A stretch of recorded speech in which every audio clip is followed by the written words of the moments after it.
Awoken, happy Monday morning, happy motivation. We're here live at the U.S. Capitol for a little bit on this Monday morning. Thrilled to be back. Slower week last week, did some recovery, also did some step up at my day job as well because I missed some time in Boston that previous week. So just had to fill in some things there, but a typical streaming schedule now. And our main topic, but we are 78 days away from the 2026 midterms. We are here right in the middle of August recess. Today is the 17th of August, and we are ever inching closer to that November 3rd date, election day here for national elections. A lot of the state's primaries now have wrapped up throughout May, June, and July. Some primaries in August as well. We have a couple states that will be voting tomorrow, in particular Alaska. Alaska will be voting. You have Dan Sullivan, the senator, up for re-election there. And you got a couple other states as well. You got Florida, right? A heated GOP primary, a gubernatorial primary between Byron Donalds and James Fishback. And additionally, you have you got Alaska, Florida, and Wyoming. Wyoming is the third state with statewide primaries tomorrow. The big race there is retiring Senator Cynthia Lummis is vacating her seat, and it's more likely than not Representative Harriet Hagman will be the nominee, the GOP nominee, and probably the next senator from the state.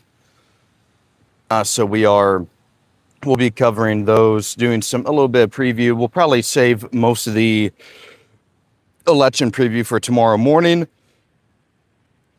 or tomorrow night, just kind of depending on how time goes. And as we continue to try and beef up our midterm coverage. But our main topic today, though, we're going to be talking about the Strait of Hormuz and the war in Iran as it continues to tranche forward. Since the initial attacks on February 28th, we have seen a back and forth proxy battle over the Strait of Hormuz, which has been a major flashpoint in the war. Additionally, speaking of the Strait of Hormuz this weekend, did not see a whole ton of activity there. We see about 5 ships total, all on Saturday, crossing through the strait, none yesterday. And this is a decline of 31 ships the previous weekend. So not much happening in the strait. The strait continues to be a huge choke point, battle point for the war in Iran, but we're going to be talking about some other major developments there as well here at the U.S. Capitol.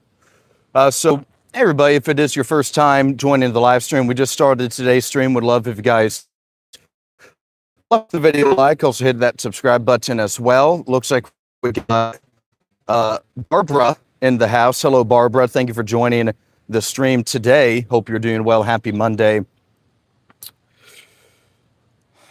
Big stuff going on.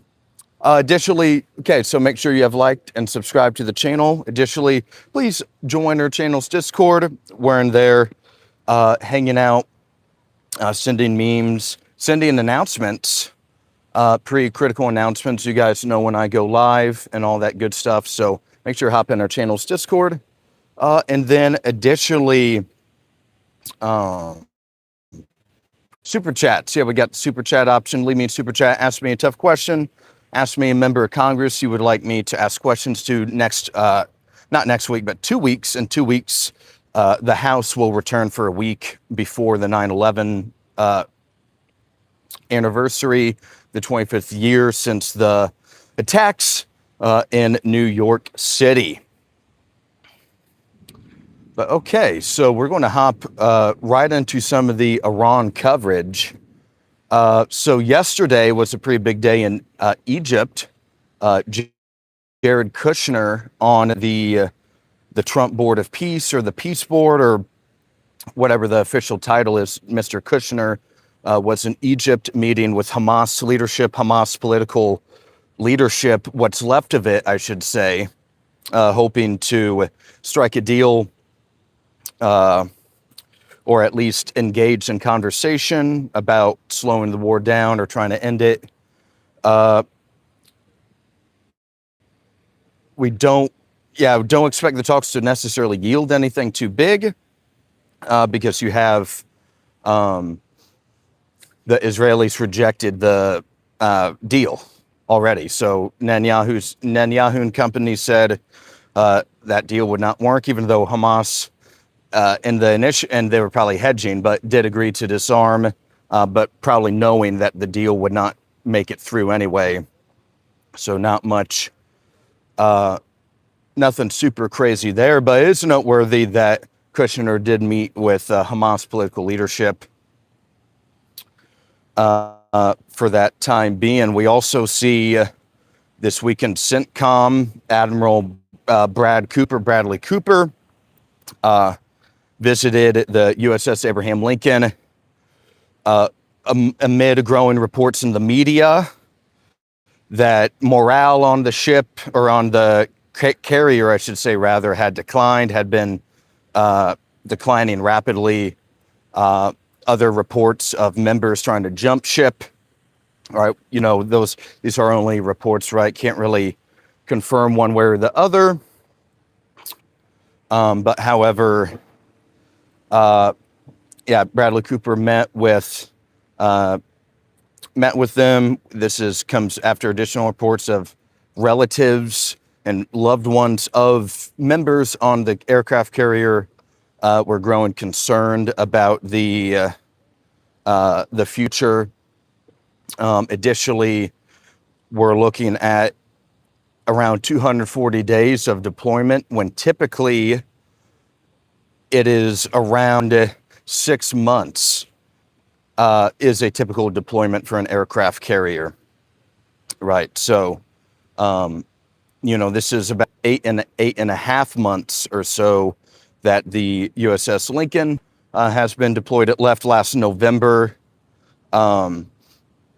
Right, yeah, so the attack on Iran was planned and ready to go months in advance, as we know, right?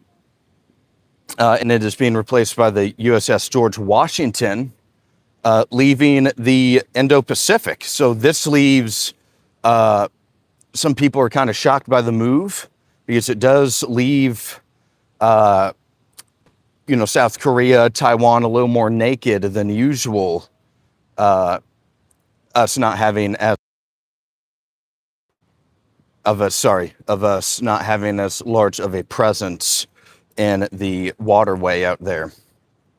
Some people are concerned that Kim Jong-un and company, North Korea, might try to make a play or take advantage of this. Same with China, with Taiwan, right? So interesting timing, as the subplot of the year, subplot of foreign policy, for sure, with the Taiwan battle leaving Taiwan a little more vulnerable. This comes after reporting or statements from the president this weekend, or maybe Thursday or Friday last week, that U.S. operations with South Korea would be diminishing, right? They would not be as frequent, not be as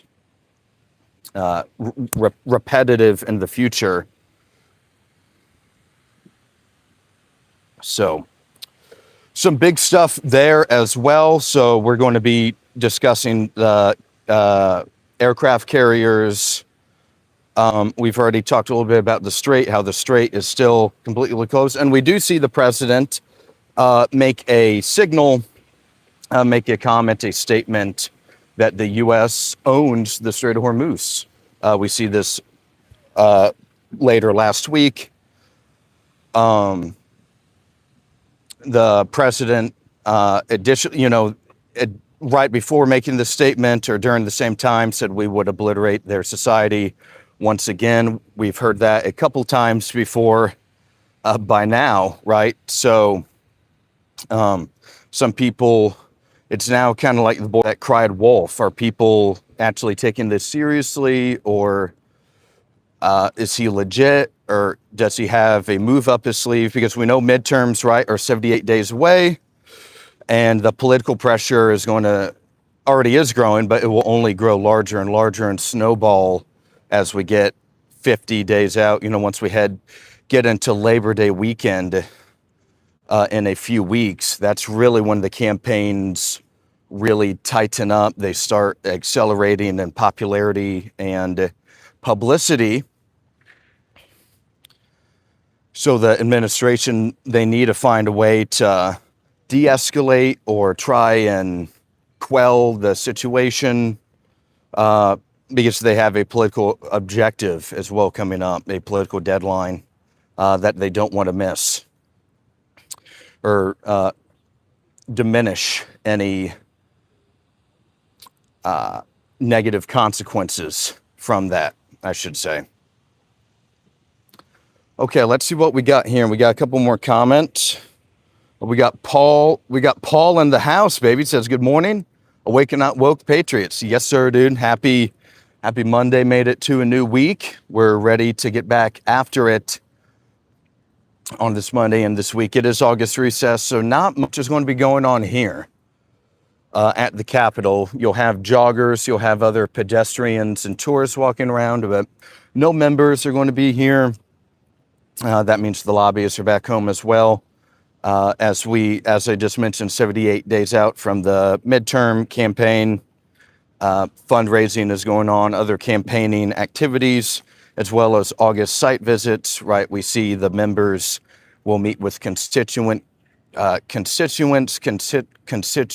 groups, other advocacy organizations, and all that good stuff back in their home states and districts during August. It's kind of built in every year for the members to get home for a whole month. So we had a very nice day out here, not too hot, which it is. We are starting a little earlier than usual. We usually start live around 10 in the morning, but wanted to get on a little earlier today to discuss some of this stuff about the war in Iran with you guys. But hey, everybody, just once again, if it is your first time on the live stream, if you're enjoying the commentary, the atmosphere, myself, please make sure to drop the video a like. Also hit that subscribe button as well. We're going to be here on Capitol Hill for a little bit. We'll be walking around DC a little bit more in general this week. Just kind of show you guys some new areas of the city. Yeah, we can explore. Yeah, use August recess as a time to explore a little bit. Yeah, check out some of the city. So excited to be back with you guys on this Monday. Didn't do a whole lot of streaming last week, so yeah, I had to do a little bit of recovery, get some other show prep ready. So, okay, let's see here. We got Linda. Linda says, Patriots, if you're Trump lovers, you're not Patriots. JCC, I don't care, says just a bunch of people walking, talking shit. Business as usual. And that's quite common here in DC. Welcome to the stream. DC, thank you for hanging out with us this morning. Then we got Socialist. Socialist Piss says Trump's king baby, and says hi. Well, welcome to the stream. Thank you for joining us on this Monday morning. Coastline Hour says we're we are here in Washington, D.C. We're here live at the nation's capital. We're just right live outside of the Capitol building. We're here on the Capitol grounds and the capital of the United States of America. Got tourists walking around, employees out and about, heading to their offices or places of employment. And some, AOC, architect of Capitol, not the Congresswoman, but the architect of Capitol, the like grounds crew here. Yeah, they do a lot of the maintenance and do a lot of the, let's see. do a majority of the maintenance and other handyman type work, cleaning, painting, tasks and jobs of that nature. Hey, what's going on, Bear? Thanks for joining the stream, brother. Nice to see you, man. Happy Monday. Yeah, we're here. Let's get the poll question out today.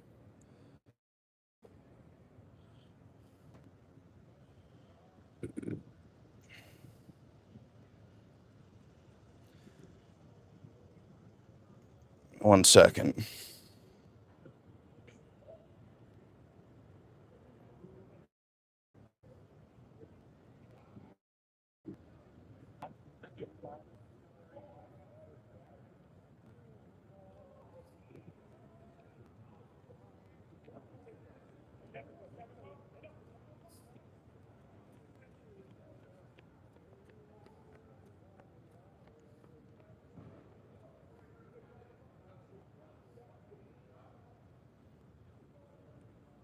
All right, got our poll question out for the day, asking you guys who you think owns the Strait of Hormuz. Got a little poll question: USA or does Iran and Oman own the Strait of Hormuz? We see the president late last week make the claim and statement that the United States owns the Strait of Hormuz, that it's ours.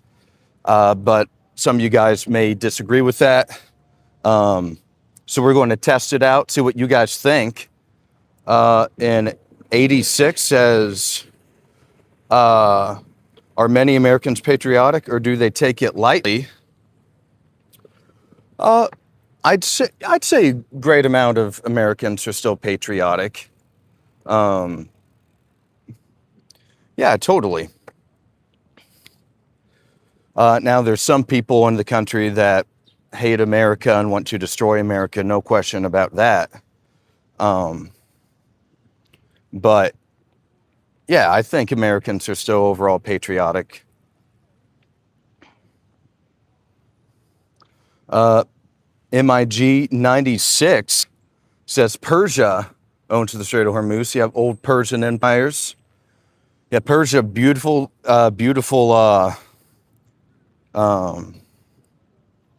history and culture, right? You had tons of history to learn and culture about the Persian people, right?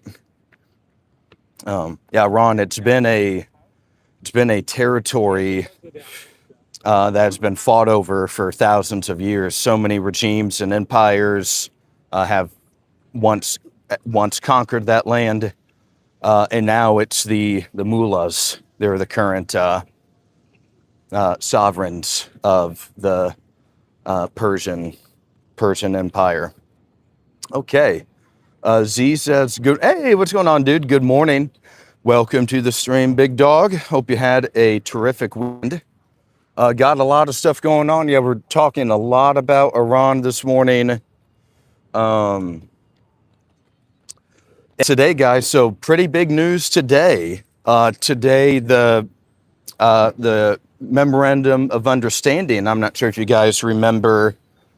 About 2 months ago, we had a breakdown episode of those 13 points in the memorandum of understanding, which has now since expired without a more comprehensive final agreement. So the agreement really seemed to be ripped up some time ago anyway, due to lack of cooperation. Both sides could not really reach a deal, and the Iranians, I think they think that they can do better. At least that's their play right now, or they wouldn't have been pretty so offensively aggressive in the last few weeks. I think they're definitely trying to extract more concessions. And another reason that the MOU failed is that the Strait situation wasn't figured out straight, because a lot of these ships would just hug the Omani side, the Omani coast, and bypass any Iranian detection, and that Iran could not allow that to stand, because Iran, they're kind of trading the nuclear program right now for the Strait. Yeah, if they can get control of the Strait, then that's going to be their new major playing card that would retaliate against further United States attacks here in the future. So that's what they're going after. They probably need it to for the regime survival, so they're going to make a big play on that. Tyler says Vietnam owns the Strait of Hormuz. And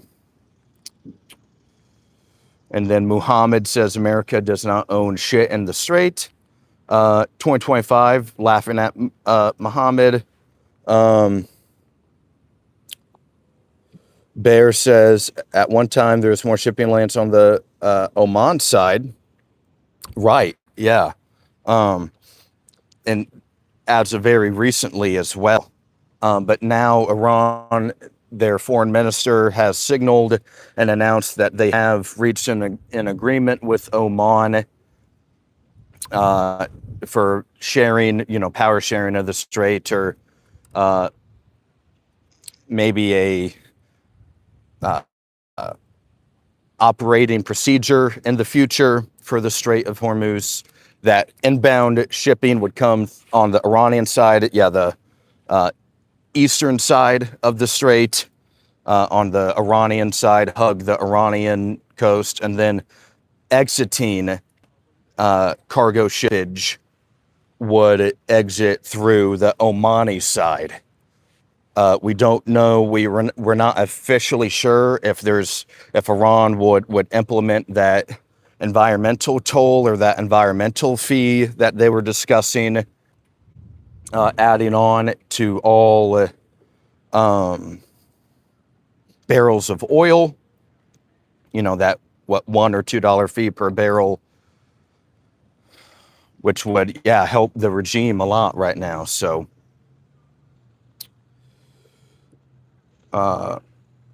Putt King, good morning, dude. Great to see you, man. I hope you had a great weekend. Geo says, what did America gain for spending $40 billion? China spent $18 billion for high-speed rail nationwide for its people. Yeah, I think lots of people are questioning the war and why the country entered it. If there's a clear end game, or what the true objectives are. We know there's publicly stated objectives from Washington are to dismantle and eliminate Iran's enrichment capability for nuclear bombs. But we've heard that song and dance before, and we were told that the program had been obliterated during the 12-day war in June of 2025. Loch Ness Monster says Trump made Iran great again. Hey, what's going on, Chris Larson Christopher? Dude, great. See you, brother. Yeah, man, we're putting in the work. We're going on a nice little walk this morning as well out here in D.C. Beautiful day. It'd be at the Capitol, in our capital city as well. Wonderful to see you, dude. Randall says, is there such a thing as international water? Yes, and I think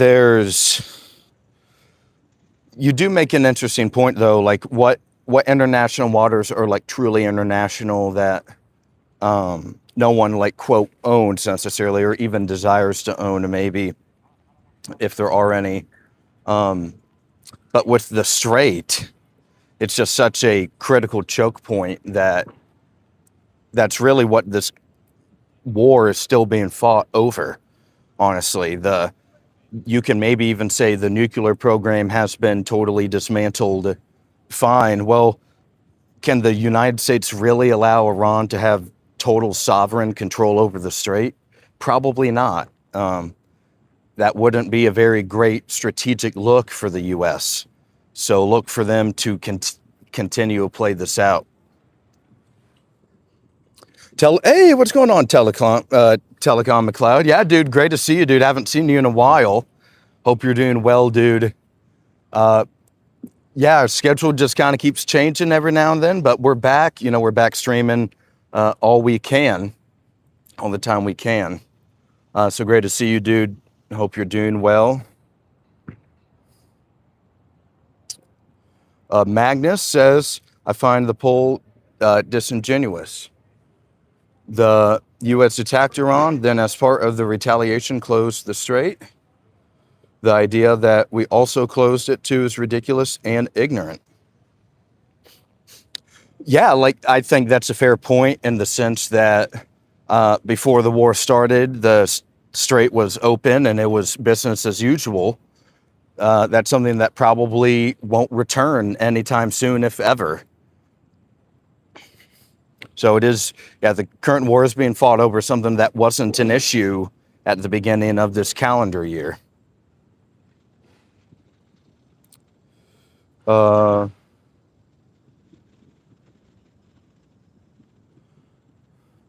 Stay tuned. Oh, we need to hear what you've been hearing on the ground. What's with UFO file? Well, I saw something last week. I was checking something out.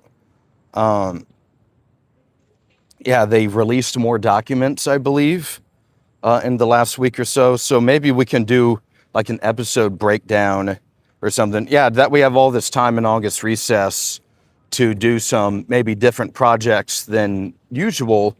We'll have like a night where we go over the alien files in like depth and detail. Yeah, dude, hope you're doing well. Great to see you. Let's see. A quarter says deep state cleansing. Yeah, man, gotta get rid of that deep state.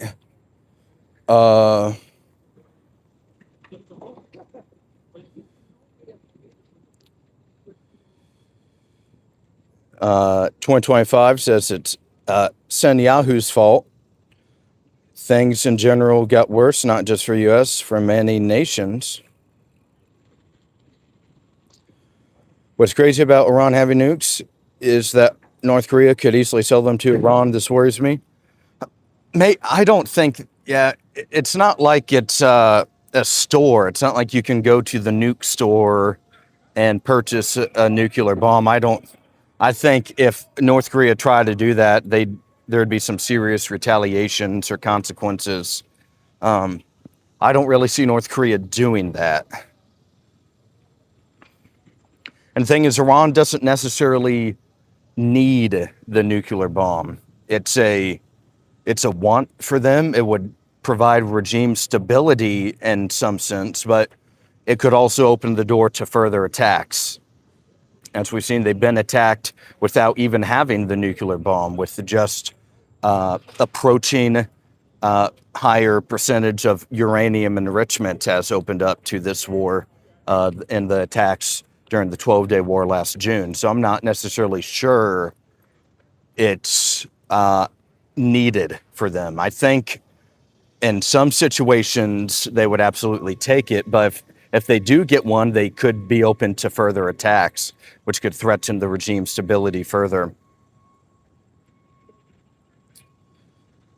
Let's see. Oak 22 says, where in the world is Mitch? Everyone's asking that same question. Nobody really knows. Last week or 2 weeks ago, he was officially discharged from the hospital and allegedly was moved home. But we haven't even seen an updated proof of life picture, or we haven't seen any other video evidence either. They haven't released a video. They haven't really done much or anything about Mitch McConnell recently. There's other reporters here in DC that will stake out outside of McConnell's house, and they'll try and talk to cleaners or nurses or physicians, McConnell staff personnel about where is Mitch McConnell, what's going on, is he alive, can you release a video? Not really hearing much from Team McConnell, though. They haven't said much this entire experience, yeah, during this entire ride about the Kentucky senator. Not much to hear or see.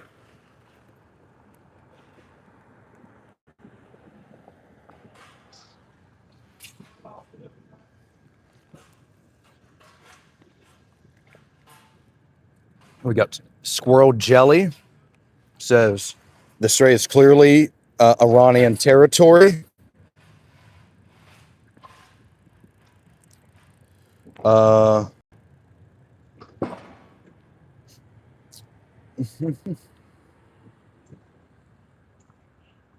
Geo says, I like how down to earth you are.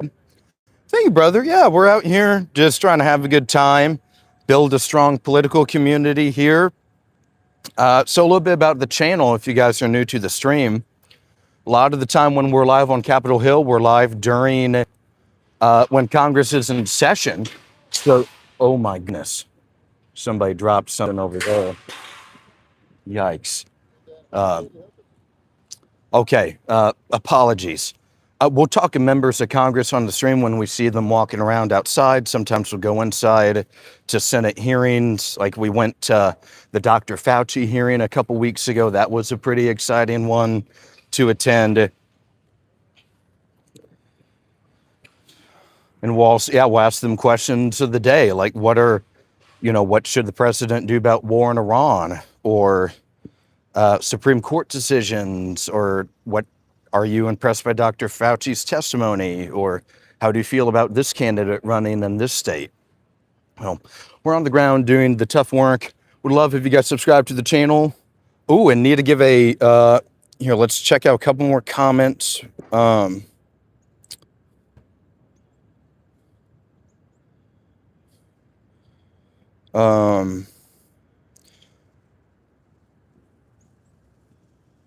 Okay, great. So here,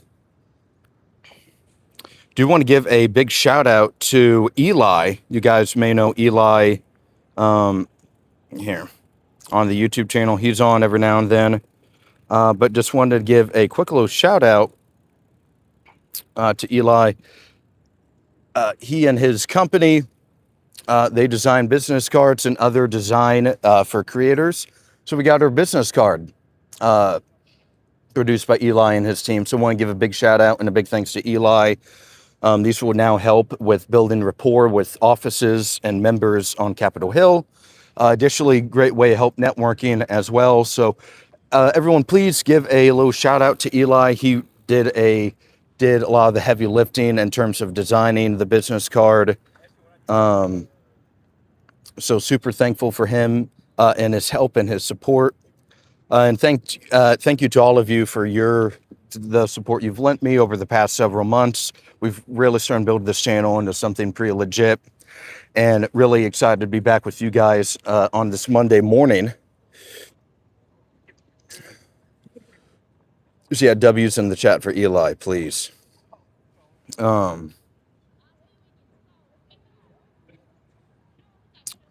Let's see. Squirrely Jelly says, bottom line, Mitch McConnell isn't fit to serve. Get him out of the... yeah, a lot of people have called on him to resign or to step away or to have better proof of life. Because he cast his last vote on June 14th. It's been a long time since he's voted in the Senate. Basically about, that's 60 days now, I think. Yeah, pretty much 60 days. Around the same time, the peace agreement or the memorandum of understanding between Iran and the United States was signed and agreed to for a time being. And so McConnell, he's been gone a long time, it's been not much transparency, has been involved in the situation. Lots of people are questioning his fitness for office and the legitimacy for him to continue serving as a U.S. Senator.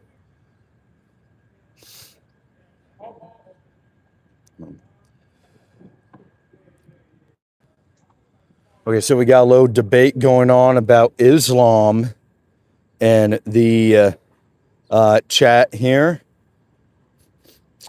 Squirrel says, see how it goes for anyone else if you didn't show up and work for 2 months. Right, and I've been saying the same thing. Is that how many of us can miss 2 months of work and get free insurance and still receive a paycheck, right? Like, yeah, there are emergencies in some instances, right? You know, he did seem to suffer something pretty major that has put him out. But there is also a time that this, you know, being a representative of the United States government is pretty, you know, it's an important position, right? It's demanding of time, demanding of your attention and resources. And if you're not able to do then yeah, there's so many other people who would want to do it. And he's got to get out of the way.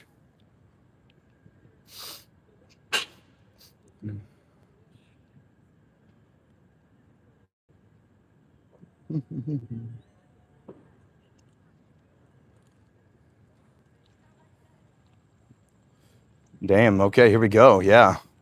We got a pretty, yeah, like in this little debate and chat,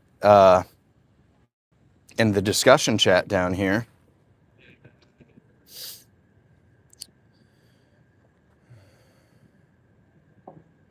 So yeah, let's do a little update on our poll. 38% of you guys believe USA has owns the Strait of Hormuz, while about 60% of y'all believe Iran/Oman are own the Strait of Hormuz.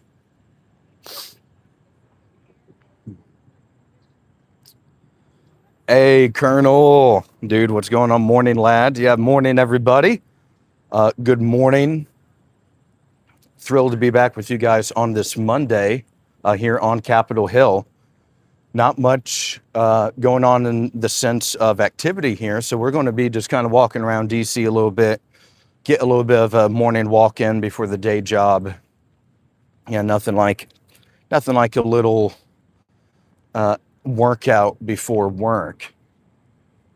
Yeah, it is a pretty steamy day out here. I've been sweating a lot, so. But yeah, morning, Colonel. Morning, everyone else. Hey, everybody, make sure to drop the video a like. Also, hit that subscribe button as well if you're new and enjoying the commentary, enjoying the discussion you're having in the chat. We are free speech absolutists on the channel, so as long as you're not advocating for violence, spamming a bunch of crap, or anything else super inappropriate, there's a space for you on this channel. We would love to invite you guys to join our Discord as well. There's about 50 or so of us in there, and very strong community we got going here. Yeah, guys, we're approaching 1,300 on subscribers on the YouTube page, so we're going to try see if we can nail that down by the end of this week. That would be excellent. If we can really grind and get there. I'm thinking we're about 20 away or something like that. As we have an Iran war heavy day today. We're talking a lot about the war in Iran. Already did a little update about the Strait. Yeah, guys, only 5 ships this weekend. I believe only 1 with commodities on the, aboard the ship anyway. So, yeah, they're still choking the demand, or the supply rather, for the oil and other commodities that typically leave the Strait. We did see, we do know there are efforts underway by the Gulf countries, attempts to build pipelines or move oil, for example, in Saudi Arabia, move oil to their western coast, western landmass, and the Red Sea instead of the Strait, which is the importance from the Iranian regime's perspective to continue funding the Houthis. The Houthis are one of Iran's main proxies in the region, and they are able to attack Saudi Arabia hit these critical oil ports, oil cargo and transportation, panic these ships from entering and exiting the Red Sea, because, yeah, you have Western Yemen there, right? So you have Western Saudi Arabia, then also Western Yemen, where the Houthis are primarily located. They're beefed up, the strongest. There's more of them there, and they can continue to disrupt and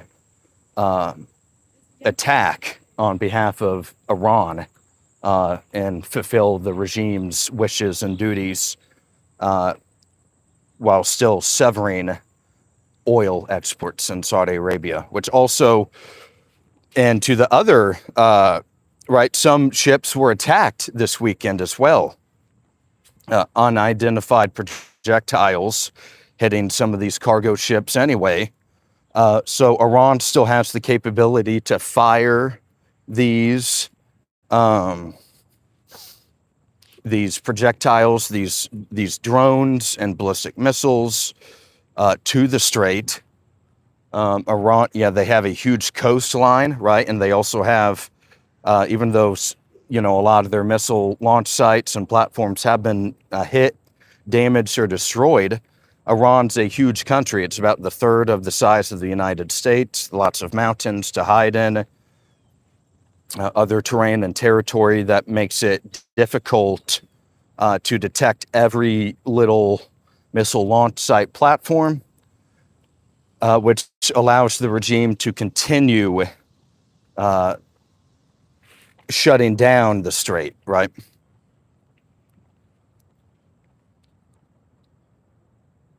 Okay, let's see what we got here.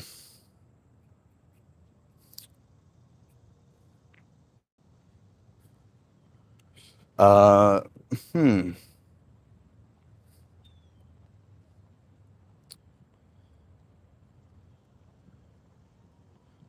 Brian says Canada owns the Strait of Hormuz. Good one, good one. Larson Christopher says Saudi and Israel should build a canal from PG to the Mediterranean, move those mountains. Lana says we should spend U.S. tax dollars to make that happen too, Larson. That would be America first. Let's see. Loopy53 says, I'm British, and international geography tells me it belongs to Iran/Oman, not Trump's diluted geography, and suggests for everyone to read an atlas.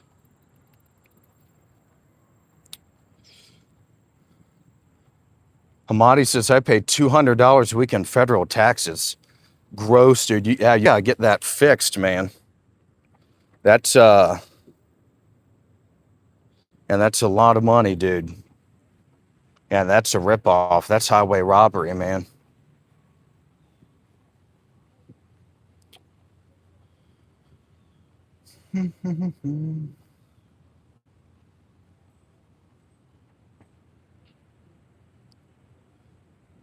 I do have a bottle of water. I do, actually, since I got my backpack today.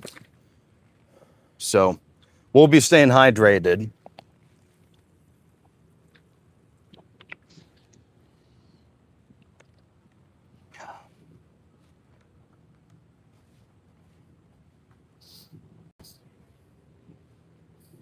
Just say it.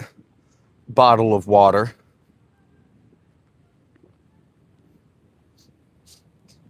Yeah. Oh, New York City. No wonder you pay so much in taxes. Yeah.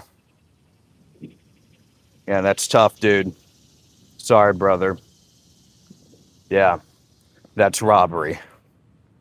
That's a lot of money, too. Shit.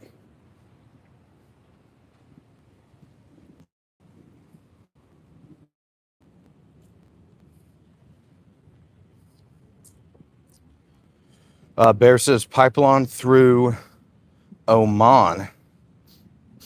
Yeah, I've seen that as well. The problem, so not necessarily, it would stop some of the bleeding if there's use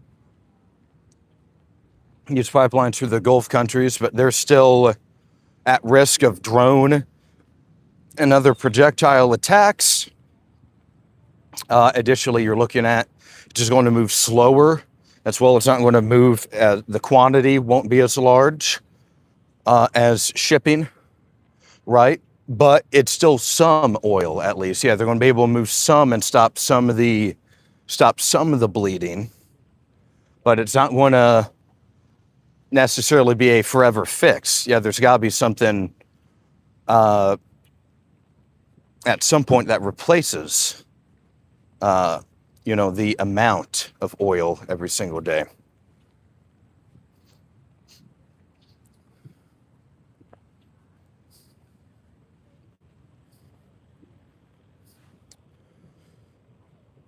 Doc Mag OG says the pipeline is the dumbest thing, very and most targeted thing in history. 93911 says that's the American political system, Robin. Which you do not control, just billionaires do.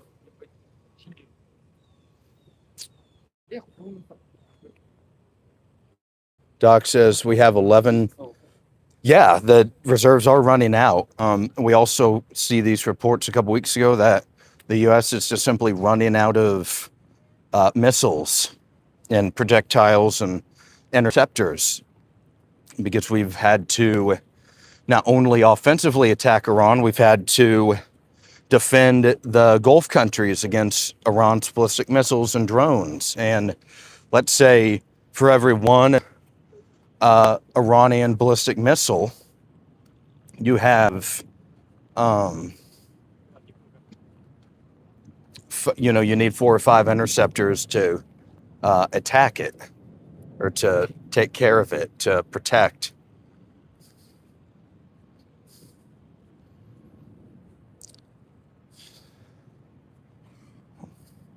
Yeah, there are a lot of concerns, right? This has been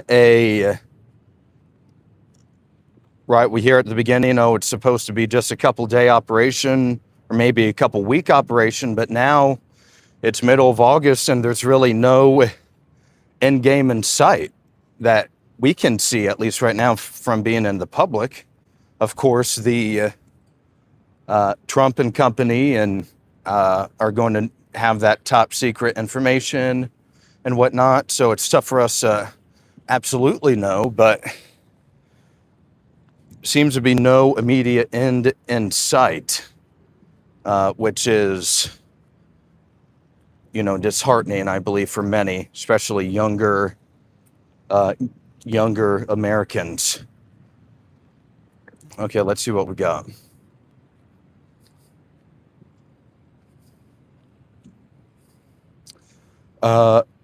Ellipse 66 says, so I'm a vet and still have a lot of buddies still in.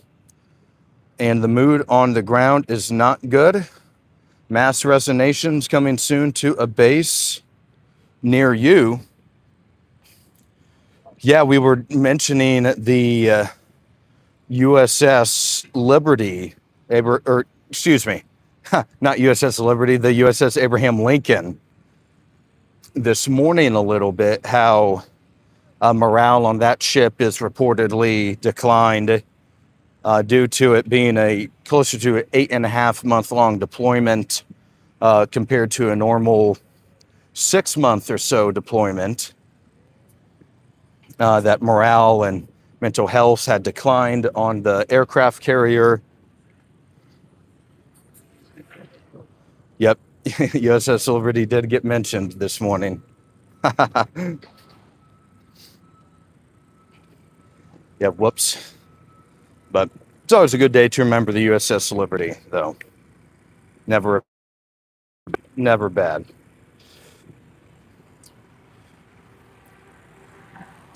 Hey, what's going on, Swiss? Thank you for joining the stream today. Great to see you, man. Hey, guys, so we have moved down to the racetrack.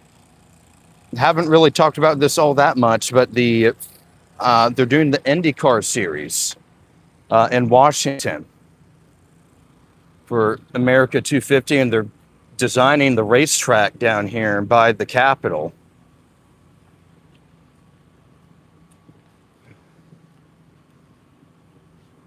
Look at this large structure that they've built in just a month or two.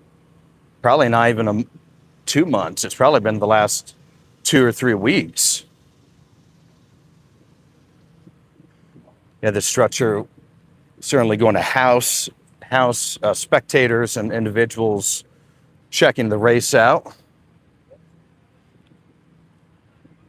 So this should be cool. I think I'll be here for the race, and we'll do some live stream coverage of the race as we kind of show you guys what DC is going to be like on that day. Should be a fun day out there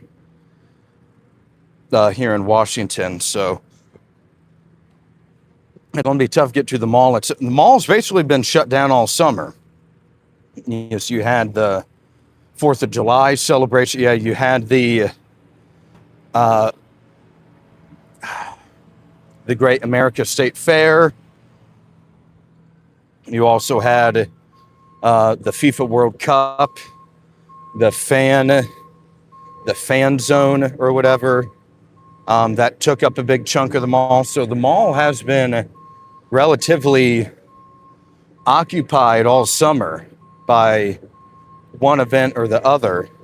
But it has created some fun time for DC residents and locals out here to check out what's going on and maybe interact, meet some new people.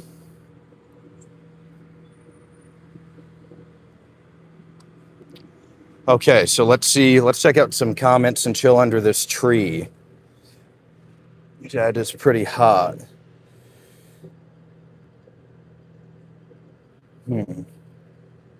Another random since we get propaganda against the USN. I don't believe the liberal news. 1984 says, "Oh please, good to get them out. I just want proof of one thing they're saying, and that's to Chris Holmes's 3976. His point, Trump was told by his admin that Iran could close Strait of Hormuz if he attacked. Typical Trump thinks he knows best, but obviously he doesn't. What a moron."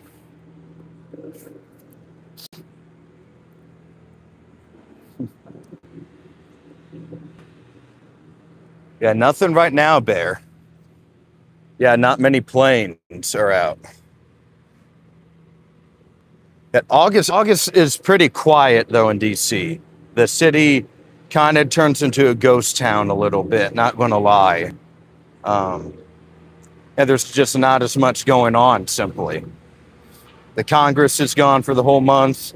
A lot of the people that work in government also skip town.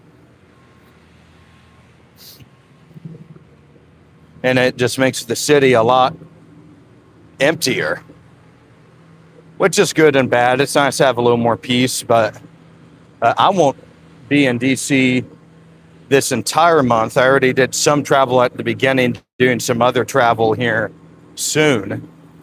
So we'll be out and about checking out the country a little bit as we continually move closer to the midterms. Yeah, the midterms are really heading that way. They're almost here. So 78 days away. Have some big elections tomorrow. Alaska, you have a ranked choice voting primary. And actually, not sure if you guys saw this, but Mary Peltola, the main Democrat, or I shouldn't say main Democrat, the likely nominee for Alaska Democrats in the race, fired a lot of her campaign staff in the last 48 hours. The chairman or the chairperson, he's gone. I think comms person is gone as well. So Peltola going through a major last second shape up as the primary is nearing tomorrow.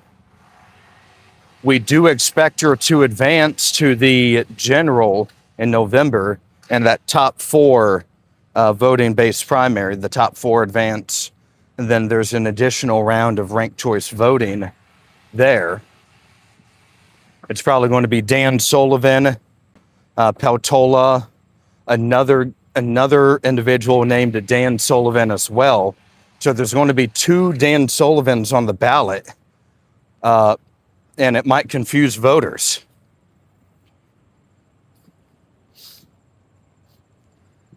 Additionally, there's probably going to be another Republican. So it's probably going to be Peltola, 2 Dan Sullivans, and another generic Republican will make it.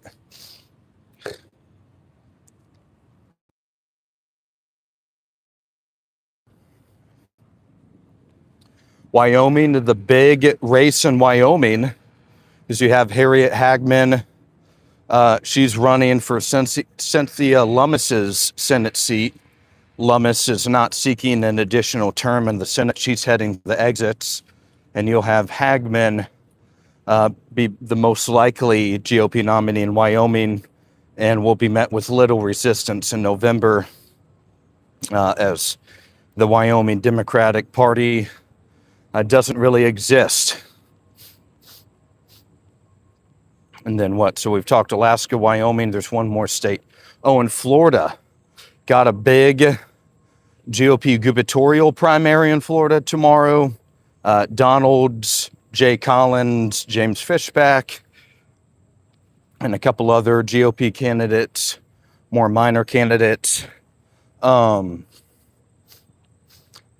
primary at Corey Mills, the embattled, scandal-plagued Republican congressman. He's looking like he's in a bit of trouble tomorrow as he seeks re-election in the House. I believe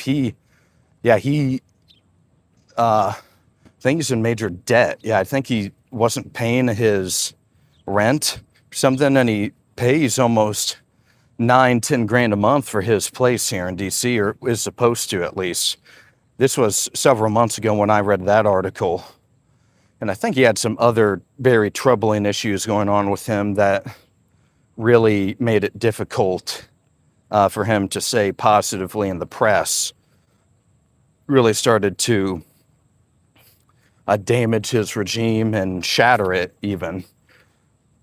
We'll see if he can survive the primary tomorrow. Not looking good, though.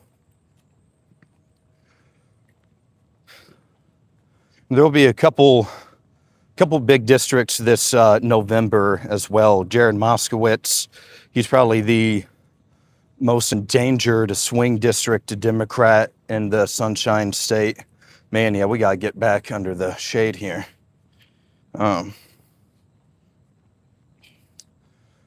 Yeah, he won't have much of a primary tomorrow, but he will have some competition in November, that's for sure. So those are the 3 main states. Oh, and also California's 14th congressional district, the seat to fill Eric Swalwell's resignation. Remember, Swalwell resigned back in the spring due to some sexual misconduct allegations, not making him look very good, and he chose the exits there. So that seat will be filled tomorrow. So in California's 14th district, you have that election as well. So we'll be doing some election coverage tomorrow. And then that next Tuesday, really nearing the end of the primaries, you'll have the special election runoff between Darlene Graham and Ralph Norman there in South Carolina. 6-6 says, will the Dems even bother with impeachment? By the time they're in, Trump will have about 2 years left, and he'll be a lame duck regardless. And so I don't know. They may do it just to shut the entire thing down. It depends on how many seats they have. If they do gain the majority, if it's a tiny majority, let's say if it just flips right now, let's say if it's like 222 to 213, like it was at the beginning of this Congress, just the GOP, it's in the majority. I don't know, but if they get around, the closer they get to 230, I'd say the likelihood of impeachment rises. The closer they can get to 230 seats, the more likely, because you'll have less, you'll just have a large majority, so that way swing district Dems that would be running for re-election in 28, they can hide. Yeah, they can hide and vote no, or, if they didn't particularly campaign on punishing the president, then they can vote no. They can hide that way. But if they, some of the more liberal and progressive ones will definitely want to. But you do make a good point about him already being a lame duck.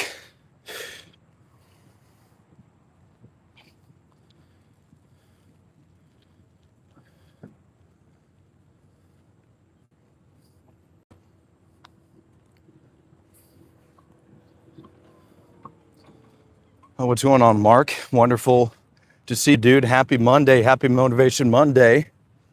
We're back at the U.S. Capitol again, everybody. Yeah, very, very hot August day here, but we're grinding. Yeah, nothing's going to stop us. Thank you all for tuning into the stream. Make sure to leave the video a like and hit that subscribe button as well. Additionally, feel free to join our channel's Discord. We would love to have you guys in there to debate politics with us. And we are free speech absolutists and invite everybody to have a good time with us in there. So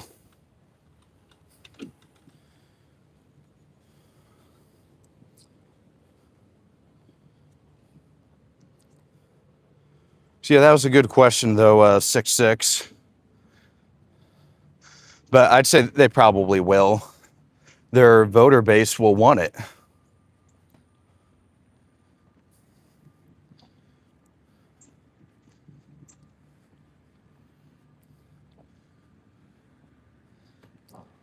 Or they'll impeach somebody. It may not be the president, but they'll impeach a member of the cabinet. Somebody who they view that could benefit them politically, I'd say.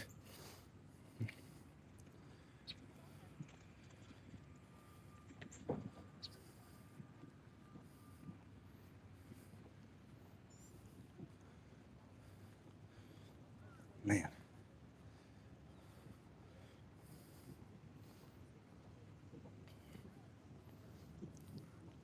See what we got here.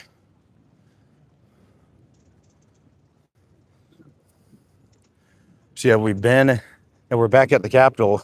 As I was saying earlier, not much going on. Just got some pedestrians, some people taking photos.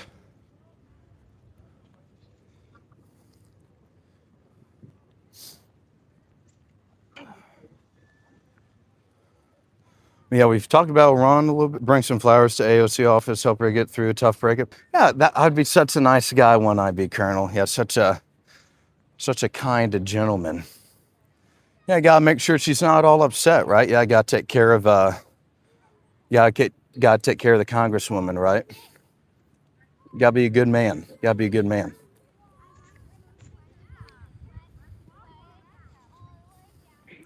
Yeah, very nice day. It's a little hot. Not much of a breeze until right now. But yeah, finally got a little bit of a breeze.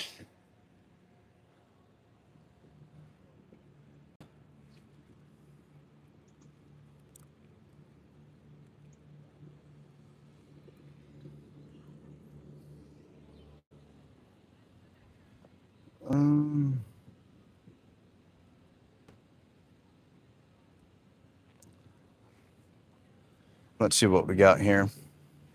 Some people saying Trump 2028. Some people talking about Melania Trump. Haven't heard much about the first lady this term. Yeah, not really sure what she's been up to.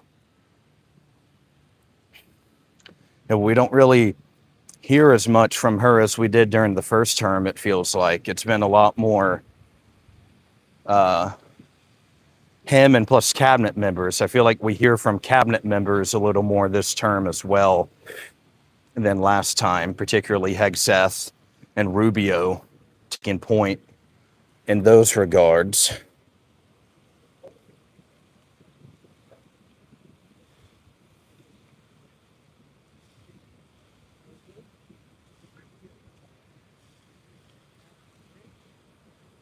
Terms Not Read says Trump is an Israeli agent working with communist China, is to the American empire, the American people.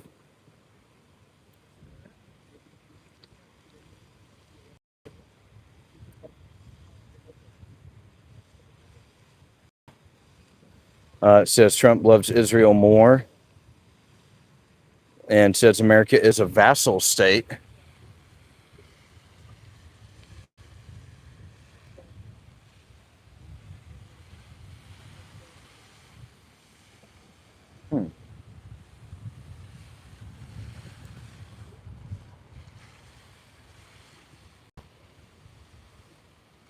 Huh. Good one, Doom.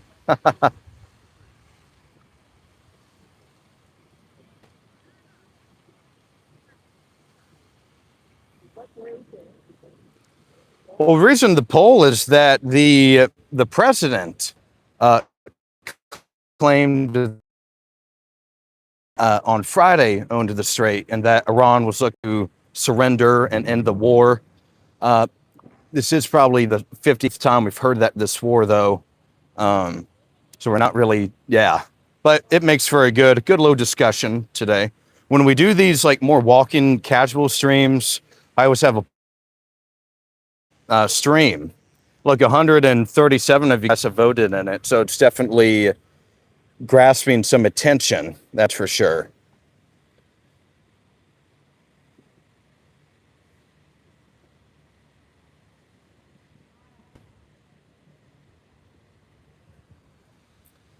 Fred's Lady says, good morning, Fred's Lady.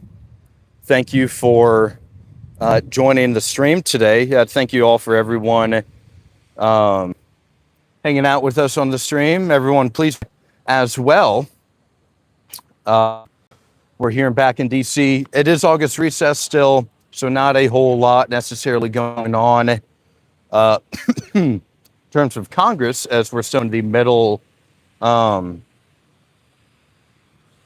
August recess. The members are back in their home states and districts, campaigning, doing stuff for re-election, preparing constituent meetings as well. You know, they do have some official business to do while back in their home states.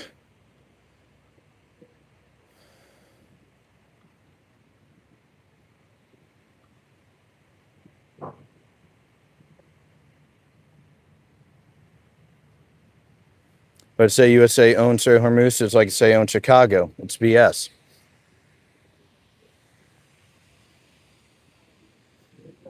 Dent, there we go, Colonel. Yeah. Haha.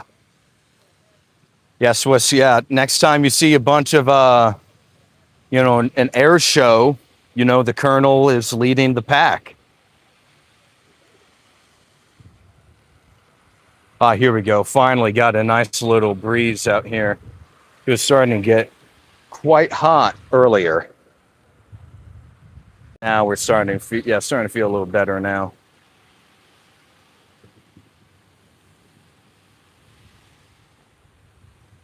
Okay, breaking news. Supreme Court rebuffs Trump's latest bid to deny a $5.6 million payment to E. Jean Carroll.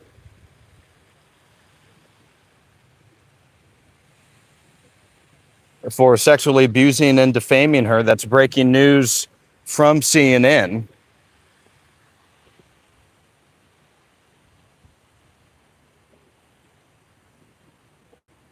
Yes, sir, Mr. Good Citizen. Yeah, have to throw out some fun content for y'all every now and then. Yeah, I can't just be Can't be serious political guy all the time. Got to do some switch it up every now and then.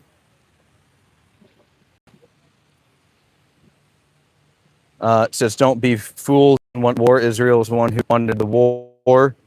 Doom is LMAO.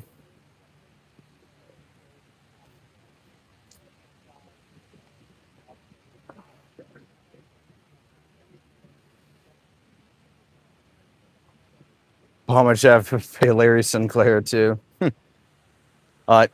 Den Snow getting pretty yeah,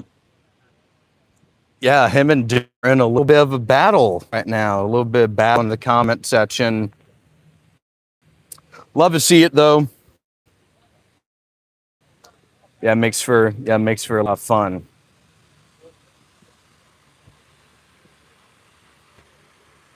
Yeah, hope you're doing well, Mr. Good Citizen. Hope you had a great weekend, dude.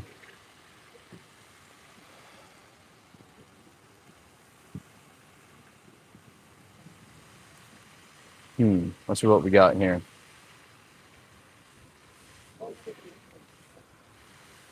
Thank you, dude.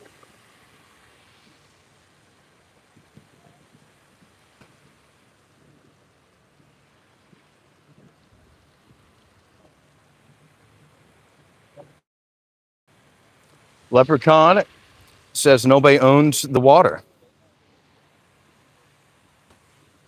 Yeah, I worked a little bit this weekend. Did some stuff for the show. Doing a lot of 9/11 coverage.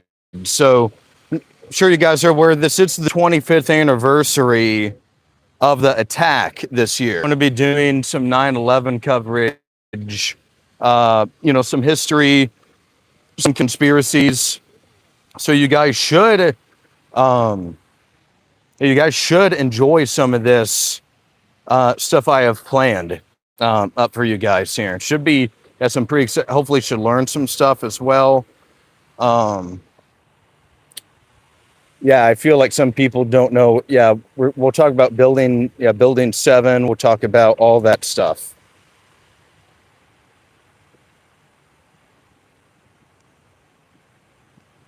Yep, no days off, baby. Not enough time to take days off. Always got to be doing to lose something every day, whether it's even reading news or preparing, trying to get a better thumbnail. It can be anything.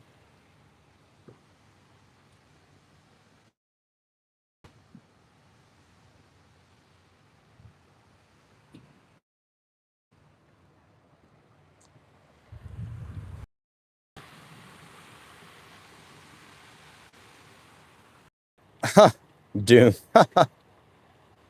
That's pretty funny, dude. Moose Man says right wing, left wing, chicken wing. The whole system is bought and paid for by people wearing small hats who give a fuck about who don't give a fuck about this nation or its people. There you go, man. Welcome to the stream, Moose. Everybody, if you're new to this channel, enjoy political content, enjoy right-wing political content, this is the channel for you. We're here at Bleeding America First on this channel. We're here in DC fighting for it. We'd love for you guys to leave the video a like also, and to hit that subscribe button as well. We're about 1,300 strong. So we're trying to get up to 1,300 subs by the end of the week. I think we can do it, but that's going to be our little goal.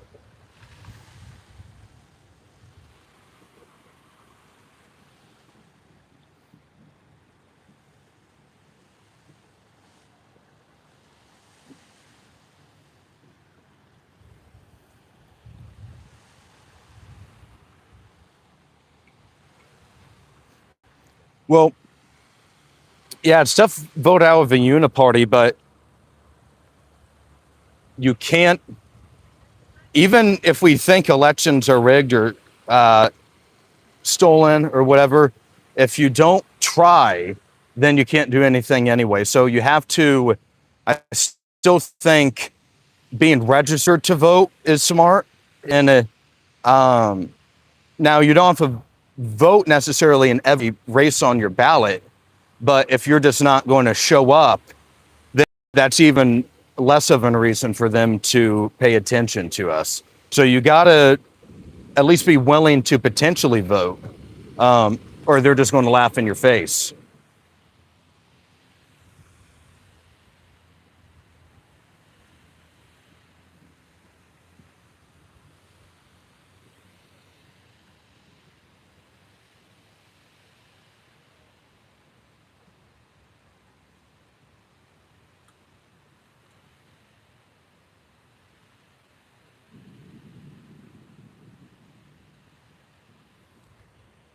Okay, let's see. So 146 of you guys have voted in our poll today. And about 2/3 of you guys believe that Iran and Oman are owners of the Strait of Hormuz, and about a third of you guys believe the USA and agree with the president that the United States owns the Strait of Hormuz.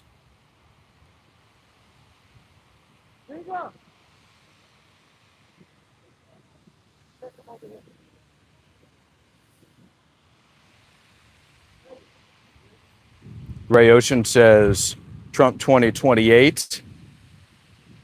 Doom says that's why I trained an AI of myself to always agree with me no matter what. So I can have somebody to have a reasonable conversation with. That's pretty funny.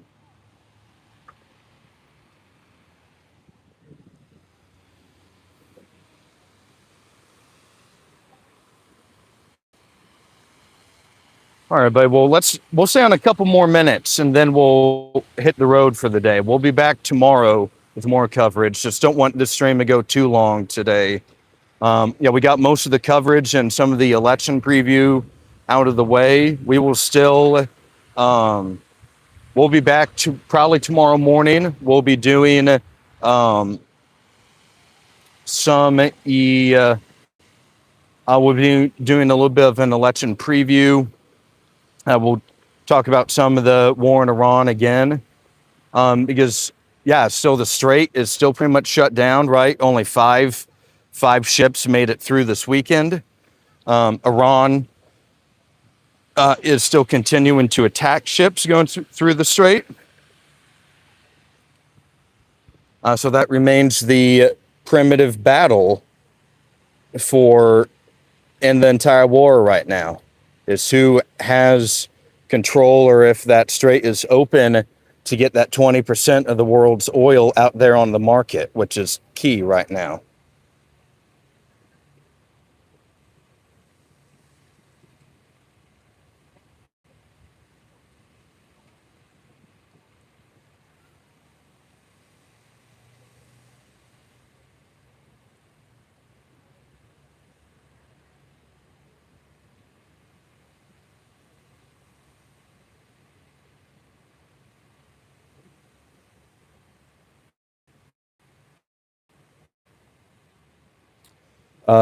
Mooseman says, every time I showed up, they sent my friends, kids to die for the Greater Israel Project.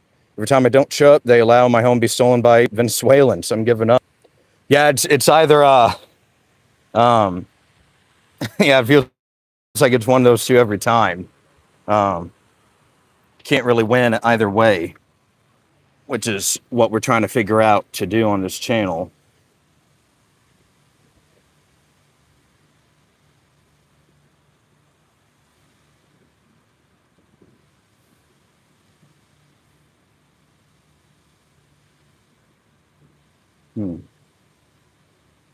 That's right. Yeah, everybody. Hey, what's going on? Spartacus and Funtime TV Corporation says good morning, Aulden and chat. What's going on, dude? Yeah, great to see you, man. Funtime says smash that like, Patriots. Heck yeah, dude. Fuck yeah, man. Yeah, we're doing excellent. We're here back at the U.S. Capitol once again on this Monday morning. Pretty hot day out, but had a lot of viewers this morning. Had a really good, having a really strong stream for us this morning out here on the Capitol. Yeah, dude.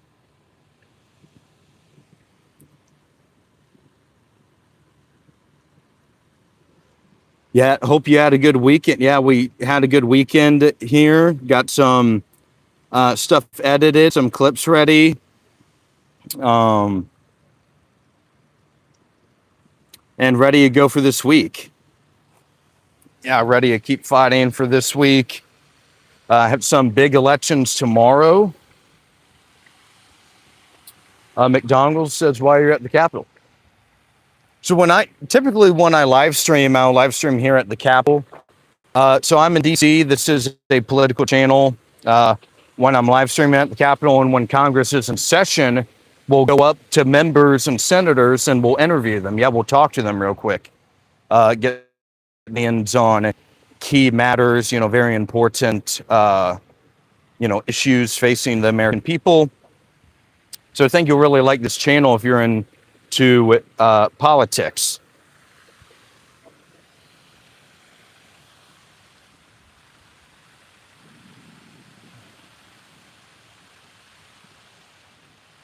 Yeah, it's a fun little visual too. We'll do some streams at home and like doing the desktop streams, right? But I like moving around. Um, yeah, I like being on my feet, walking around, getting some outdoor sun. Beautiful day for it. So,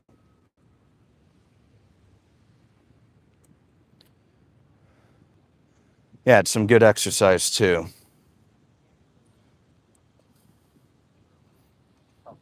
Huh.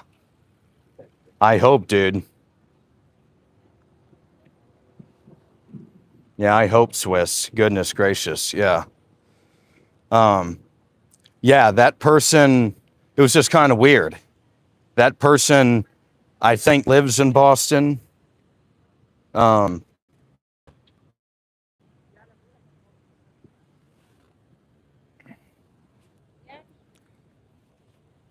and that was just a really weird experience that night. But everything's okay now. Yeah, just annoying.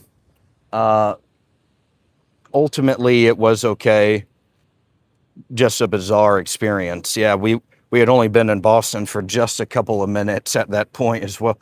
Yeah, we threw our shit down in the hotel, needed to go get something to eat, and then boom. So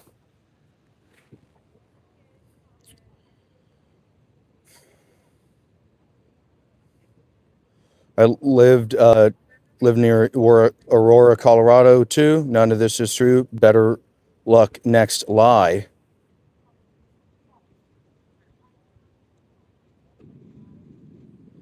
Uh, vulnerability expert says politicians are letting us down. Yeah, man, pretty tough time. Yeah, pretty tough situation. Um, Here, let's go get some Monster Energy. Yeah, we'll keep the stream going a little bit longer. Yeah, it's a strong stream this morning, so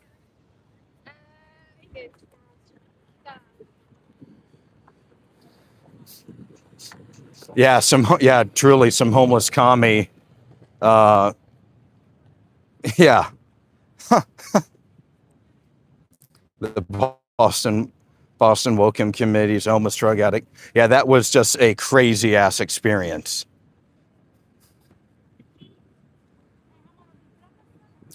Hey, what's going on, Jamie? Thanks for joining the stream this morning. Great to see you. Hey guys, hey, we're at 40 likes. Let's keep going, everybody. Everyone, hit that like button. Let's see if we can get up to 50 by the end of the stream. I think we can do it. Yeah, lots of new people on the stream today. That's always great. Love meeting new people to join our channel and our community. Yeah, Colonel, that was one hell of an experience.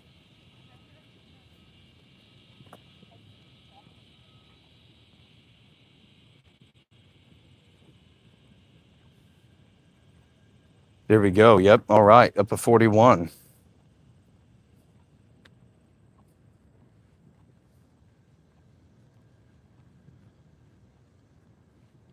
Hey, what's going on, Winnie? Thanks for joining the stream today.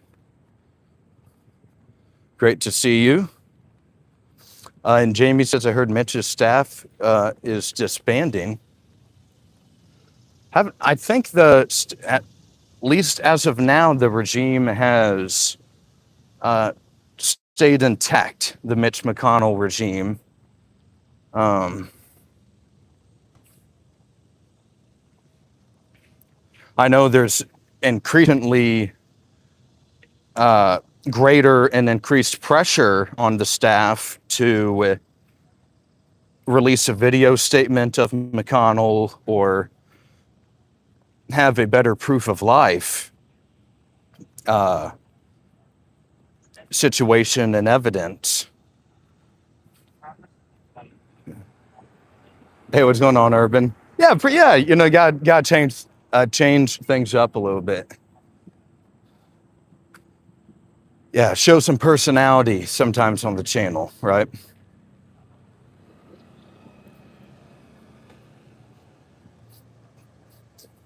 But what was I saying now? Oh, we were talking about McConnell. Yeah, so if you see some other local, like DC journalists and reporters here, a lot of them will stake out outside McConnell's home, and they'll essentially wait for staff and personnel to enter and exit the household, and then they'll just kind of rush them the second they leave. It's kind of hilarious, honestly. Because now it's gotten to the point where Terry, the chief of staff, he will always now like be on the cell. He'll always be in a phone conversation leaving the house, because he's been rushed so many times by reporters. Yeah, I know. Like, oh,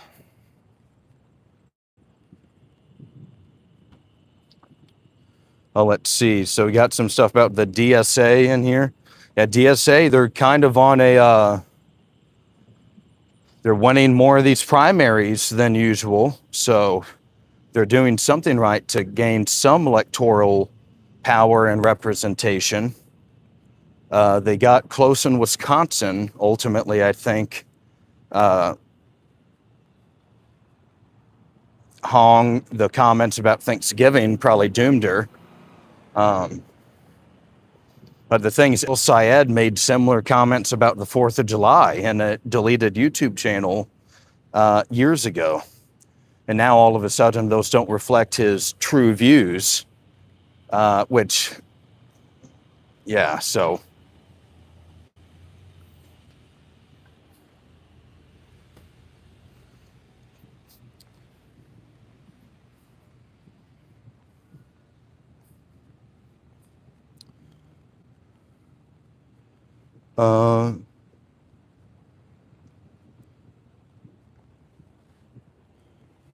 Yeah, let's see. Vulnerability expert says, but Scott Jennings talked to Mitch for about 17 minutes. Yeah, no one's talked to him recently, though. Or at least, yeah, no one's publicly saying that. And the thing, he's probably, it's tough. It is all speculation ultimately at the end of the day. Can't really prove anything absolutely.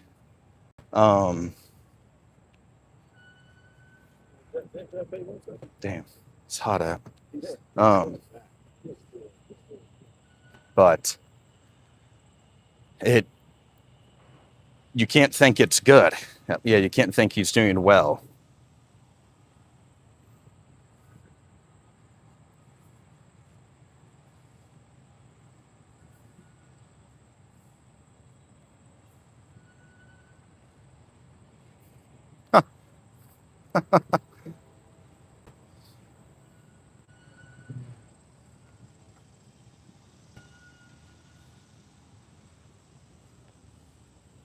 What's going on, Snow? Thanks for joining the stream this morning.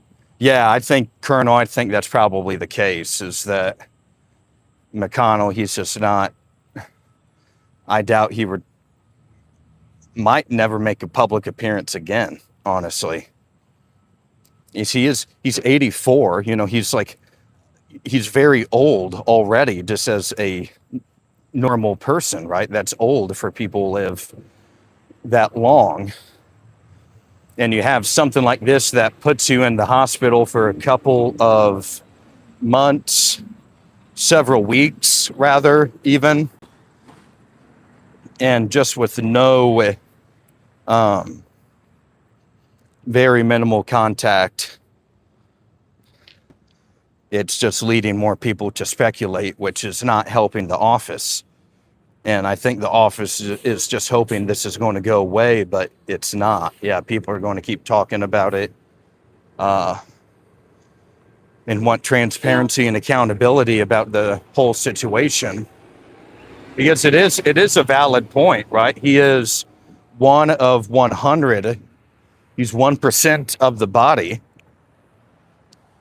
And, well, you may think one person, right? Well, each state only gets 2 senators. And if you're down 50% of your representation, I don't think constituents are going to buy that for very long or be happy with it. So now his term does end officially at the end of or at January 3rd, once this Congress expires, once we head to the 120th Congress. But not looking good for McConnell and company. Yeah.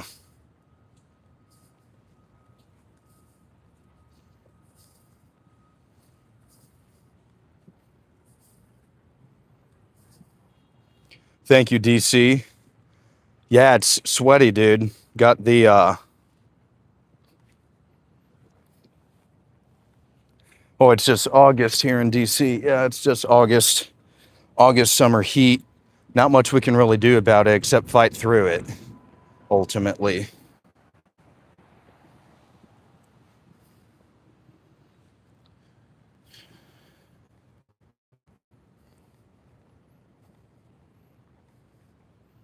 Here, let's get this. Yeah. There we go.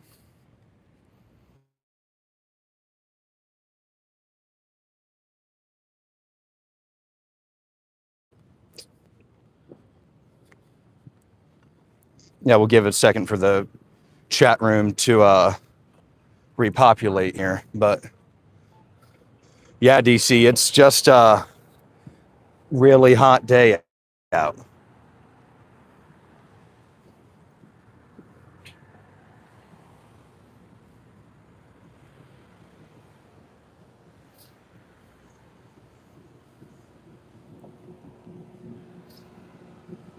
Yeah, I wish I could do something about it, but I naturally sweat a ton. And that's just the reality of the situation right now. Yeah, and the thing is, like, the summer is ending, right? So we are nearing the end.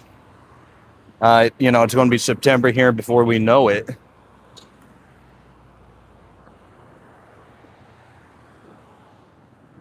Wait, guys,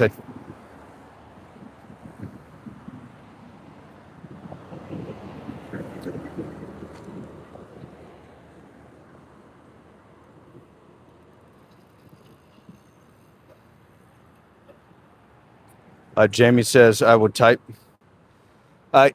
Well, he's on good enough health to travel.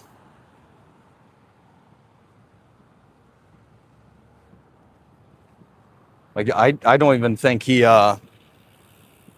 is in Kentucky. I think he's still in DC. So he's not moving to China anytime soon. The thing is, he's still legally obligated to be a senator as well. So maybe after the term, but right now they won't move him.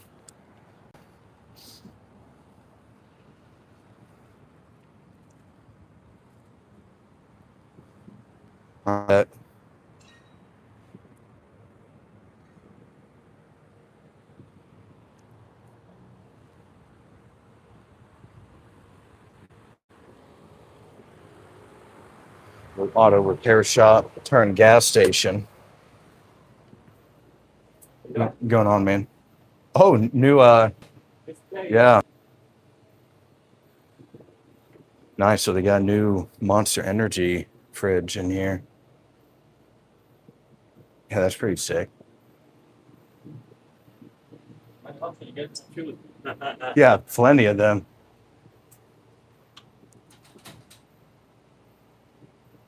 Hmm.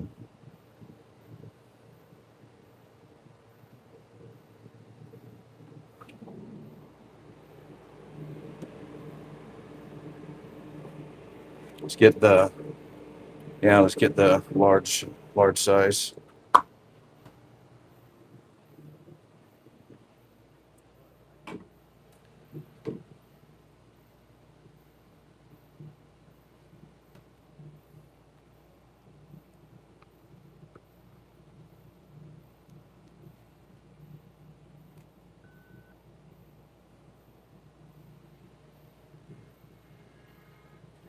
Yep, thank you, brother.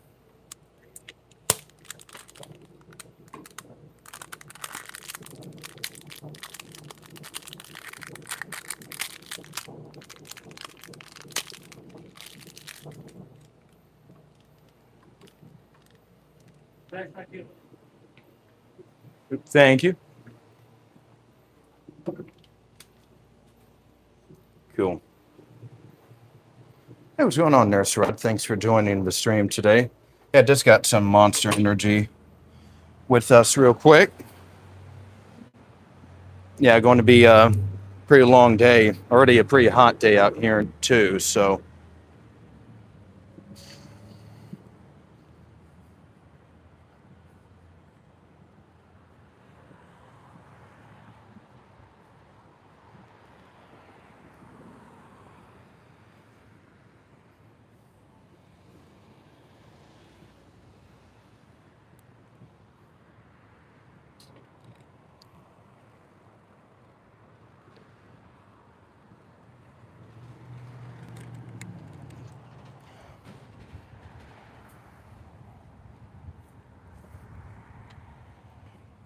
nice. And I have my backpack today, so yeah, I can still have my hands free and transport the monster with me that way.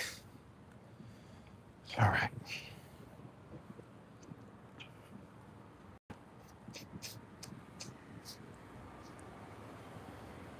Let's see what else we got going on.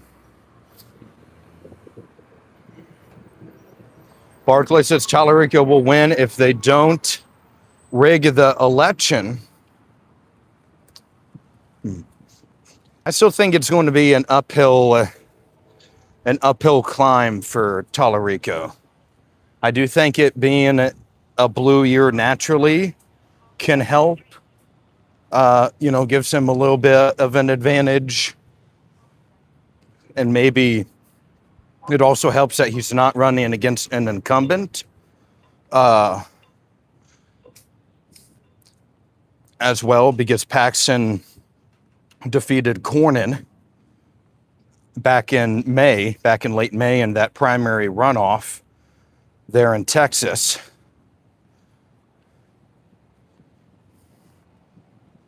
So he's not running against an incumbent, and it's naturally going to be a Democrat year. Thing is, Paxton, he's still, he does have some issues with him. There's no question about that. That is definitely damaging his reputation. I think that's why you saw the establishment go so hard for Cornyn in the primary. They were concerned about Paxton being a little further to the right wing, having some controversies. I wouldn't say they're going to stop him necessarily, but it just creates a little more risk than what I think the establishment GOP was wanting, especially in a year where they have to defend seats in Maine and North Carolina.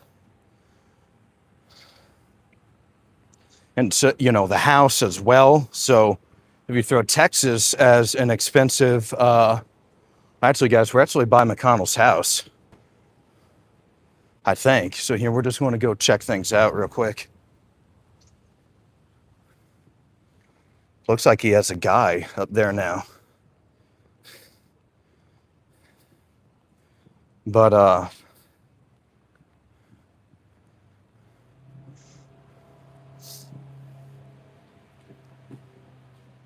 Oh no, it's not a guy necessarily. It's another reporter. Yeah, so we are going to be at McConnell's house here.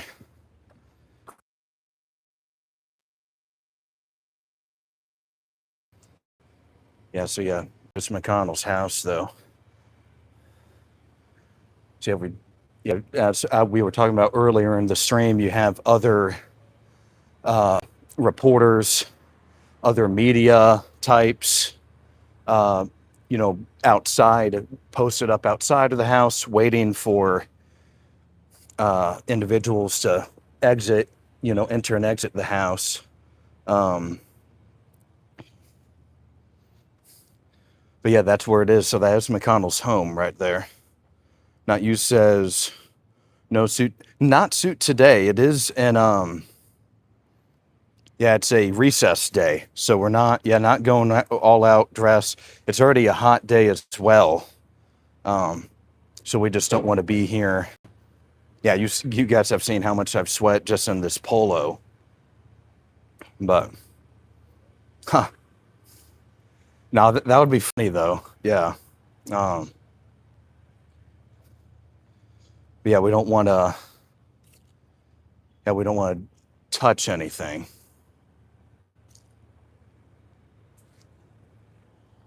Yeah, we will wait here. Yeah, we'll wait outside Mitch's house, see if anyone appears.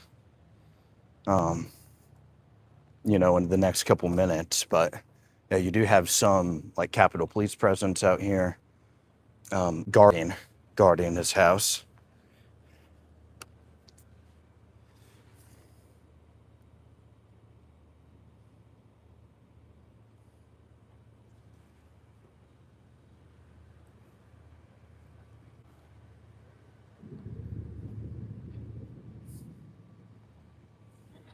Yeah, here it is, Mitch McConnell's house.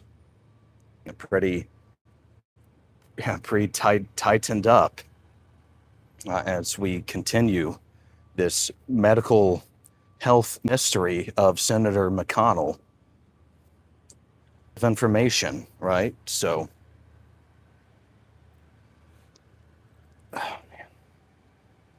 just get that sweat towel back. I call him Money Mitch. We used to play air hockey to Cocaine Mitch.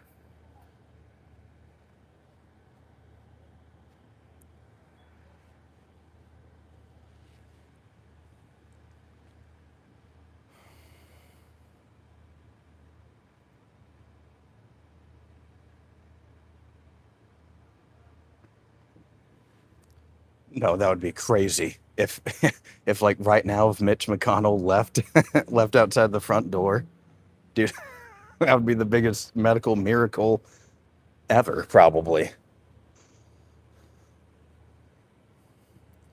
Because that's the thing, no one really knows what's going on. That's a lot of the problem here. No one knows what's really happening.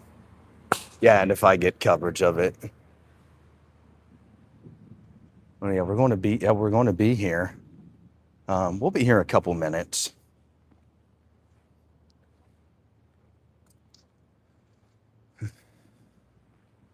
We'll just see if anyone pops out. So.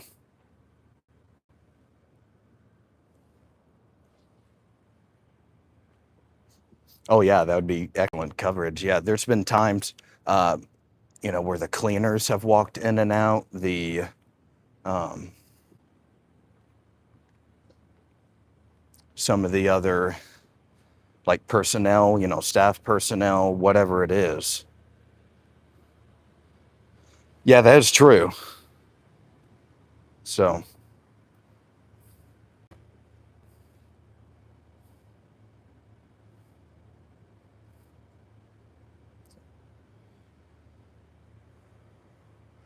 well, I don't think J6 was necessarily how you describe it, Rick, because then why would the president pardon them, right? So, just wouldn't make much sense on why he would pardon Antifa then. So then did the president pardon Antifa or what is it?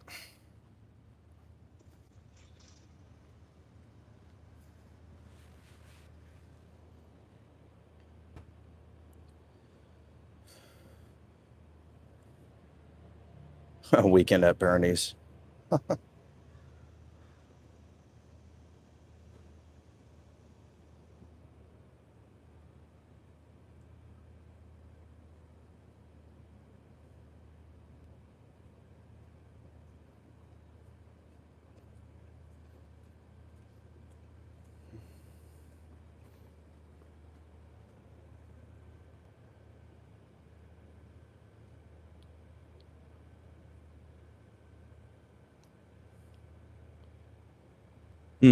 Yeah.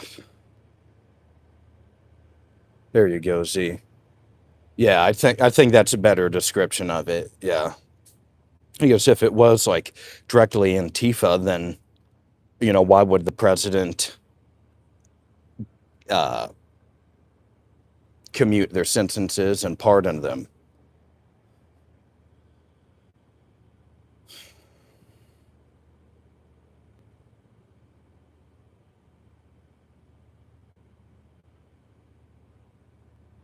How much? Yeah. We'll wait a couple more minutes, but we don't want to spend the rest of the stream just waiting outside of Mitch McConnell's house.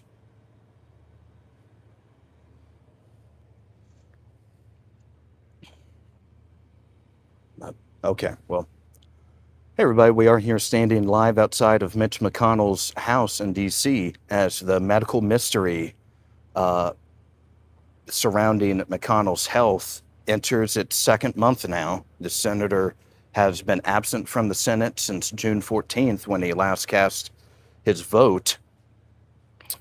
And with only a couple proof of life images and other minimal contact / information provided by staff and other personnel, questions continue to mount over his health and his status, if he is capable of remaining a U.S. Senator for the remainder of this term, as the Senate will return in a couple weeks to deal with some important matters, particularly appropriation funding, which McConnell is on that committee and his vote is needed for. So we're going to be standing live right outside of McConnell's house, see if anyone walks through.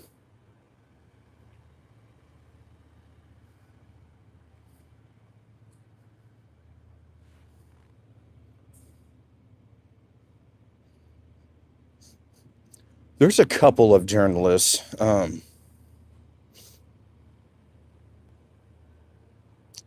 There's a couple of journalists that will stay outside McConnell's home. It's just not the juiciest low information all the time, right? So, yeah, Florida elections are tomorrow. That's another race that we haven't talked about yet. Is the 6th congressional district there in Florida. Randy Fine faces Dan Bilzerian, I believe it's how you pronounce that guy's name, and the Republican primary for the 6th district of Florida.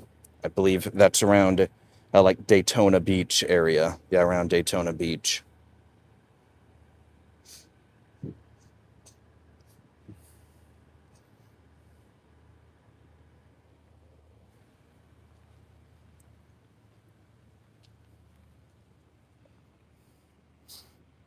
What's going on, Kurt? Nice to see you, brother. And nice to see everyone on the stream. Yeah, very strong stream today. Had a lot of people on. So, yeah, we want to keep the stream going until we're up to 50 likes. So, yeah, it says we're at 47 on my screen. So we can get 3 more. That would be terrific. Yeah, everybody, if you are enjoying the stream, make sure leave the video a like and hit that subscribe button as well so you can join us for future streams. What's going on, John? John Neal, 6061. Pleasure to see you, brother. Kurt Stevens says I'm going to vote against Randy Fine today. All right. You're going to vote for James Fishback as well? Or are you for Donald's?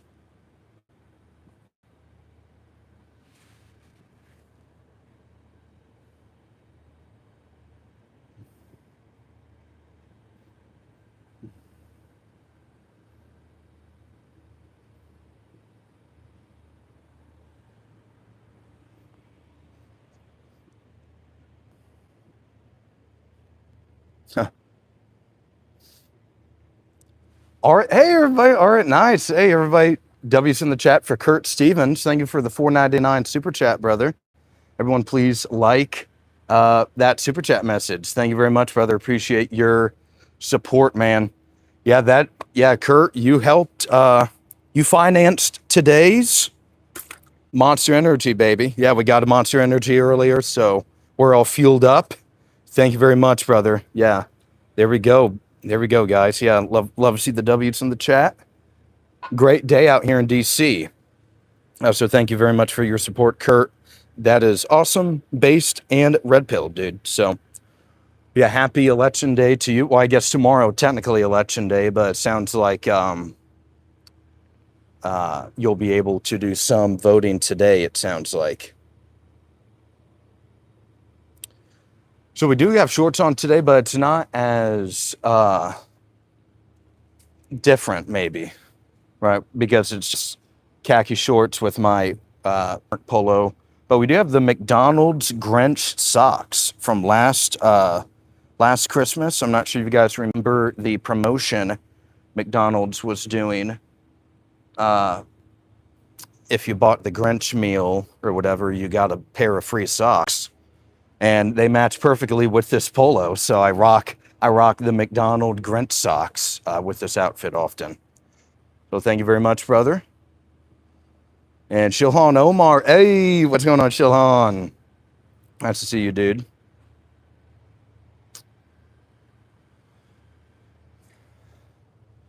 Yeah, some couldn't get Ilhan in the primary last week. She this is probably the first time since she's been elected to Congress that she's had a blowout primary victory, I think.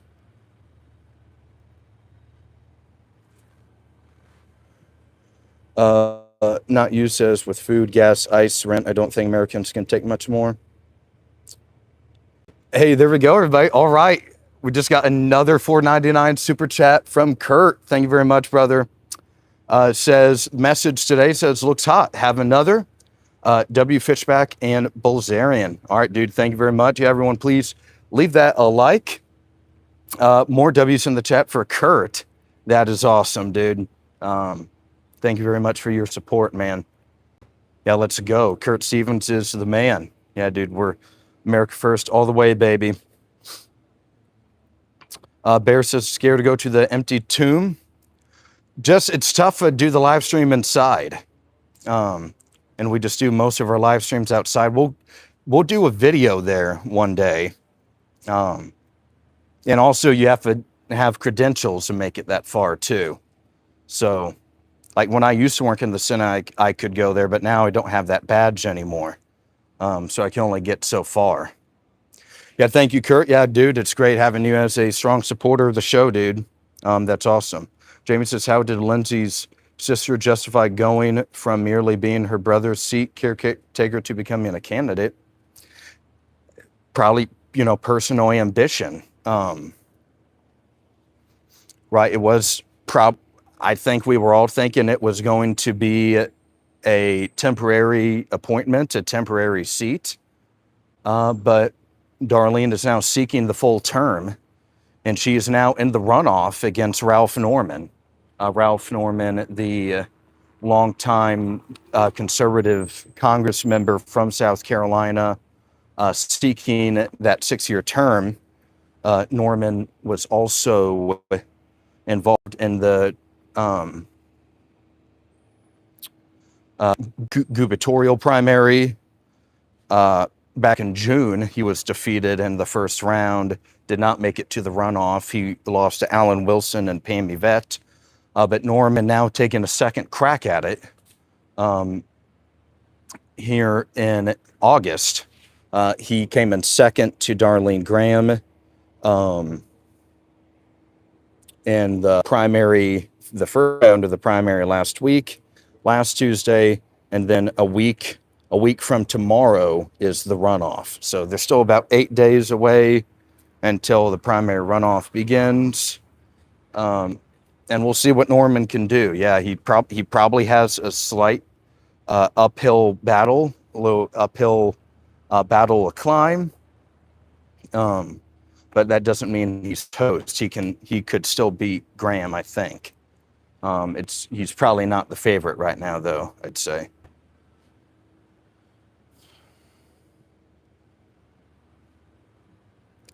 Yeah, Norman, he seems to be the candidate that people who are anti-establishment are going to. Um, yeah, there seems to be, like, Darlene's going to get the boomers that watch Fox all day. But Norman's going to get some of the younger conservatives, I think.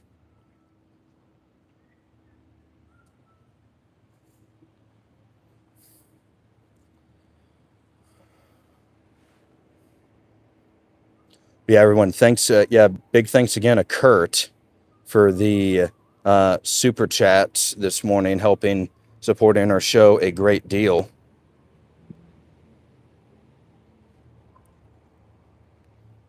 Would the division put? Could the division? I don't think so. Whoever wins this primary is most certainly going to be the senator, or will continue being the senator. In the case of Graham wins, she'll win re-election against Agnews,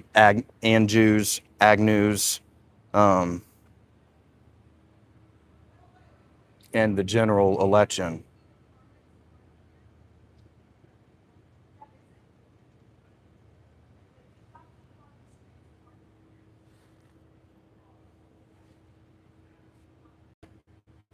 I think the sour grapes are probably loser will not vote for the nominee. Yeah, some won't, definitely. The thing is, there's just really not enough Democrats in South Carolina. It's probably 2-1 in registration to start with, and not all Democrats are going to get out and vote anyway. There was a lady talking to a guy in a car about, like, are you supposed to be parked here or something? So I didn't know what I was necessarily checking out.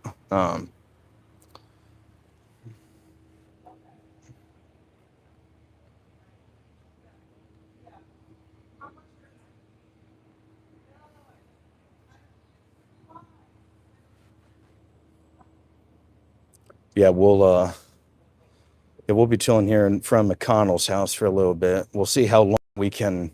Yeah, it's almost 11 o'clock now. Yeah, we've been live almost 2 hours, so I don't want to go too much longer. But yeah, if there's a chance we can get some footage of Terry, the chief of staff, or other personnel entering or exiting the house, that would be pretty big. So, yeah, guys, we are posted up right outside Mitch McConnell's house. Yeah, here it is. Here's Mitch McConnell's home.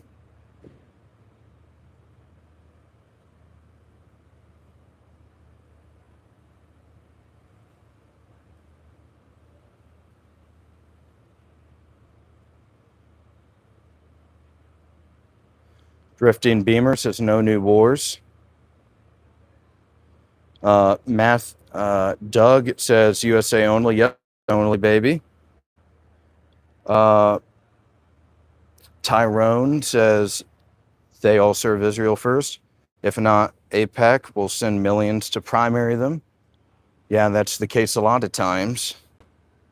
Is it possible to see what passports have been used to exit the country?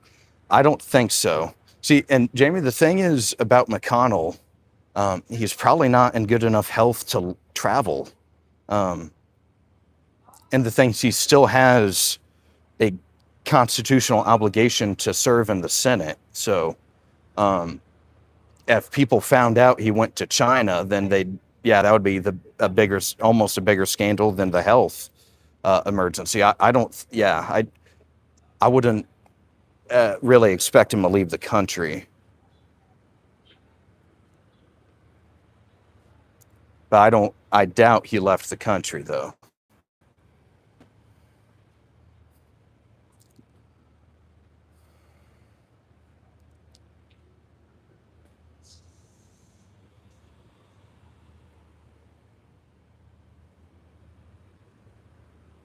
I mean, we're just going to chill here.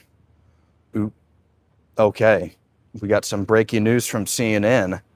Trump threatens to bomb Oman, a U.S. ally working to reopen the Strait of Hormuz as the 60-day deadline for the war, the memorandum of understanding expires. So that's, yeah. So that is breaking news from CNN. Trump threatening to bomb Oman, a U.S. ally.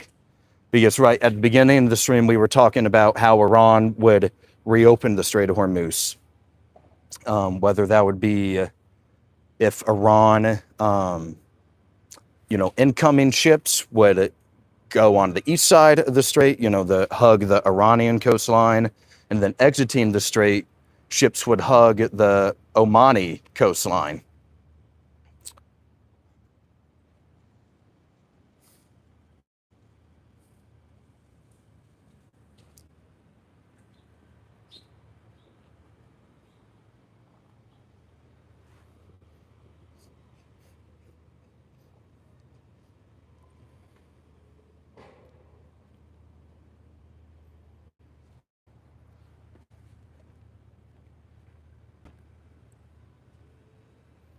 Yeah, the Fox digital reporter just went in an alley or something. So I'm gonna go to the other side of the street, and maybe there's something going on. Who knows? But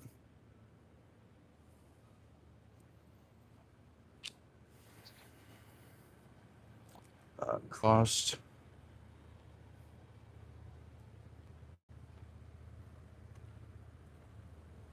Going on, dude? Hey, man.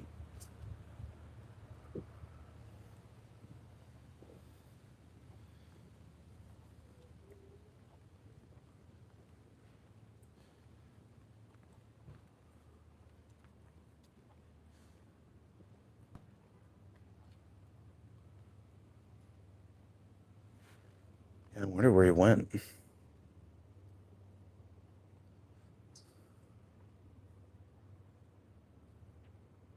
Maybe he took a phone call, or maybe he, I don't know.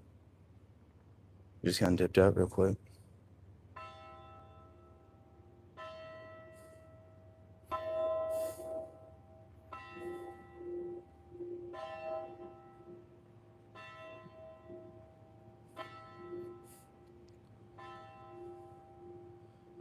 Is Trump out if Dems won Senate and House? He'll still have 2 years left on his term. He won't be out in that way. It'll be tougher to advance stuff in the Congress, but he won't be out of power, though. He would still remain the president for 2 years.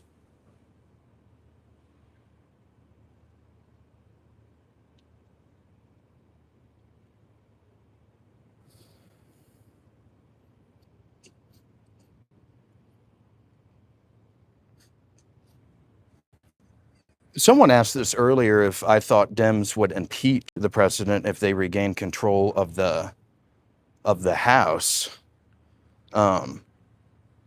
which I said it kind of depends on.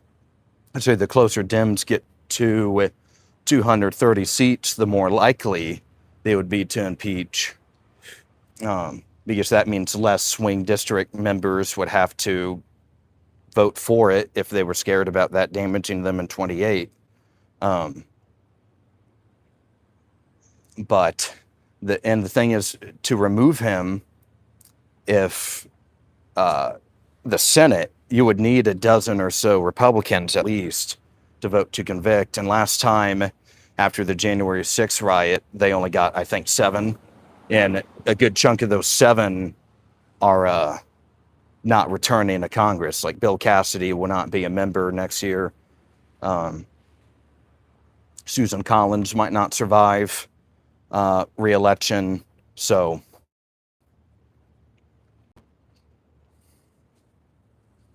I don't know if I don't think he'd be convicted. And I think that's what Dems need. Dems need that magic number of 67, and they're not going to get there. Not even, they would have to win every single Senate seat this cycle, plus probably get a couple of people to flip. And that's just not going to happen.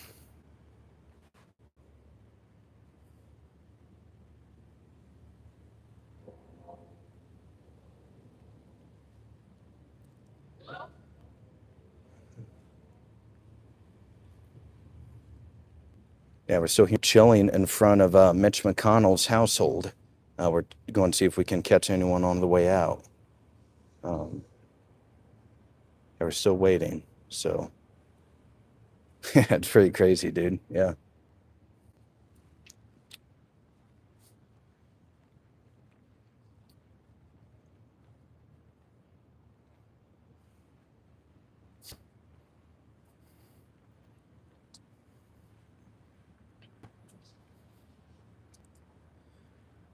All right, so let's say McConnell and company are not going to release a video. People have been asking for a video for a very long time now. Would you guys think an audio statement would suffice?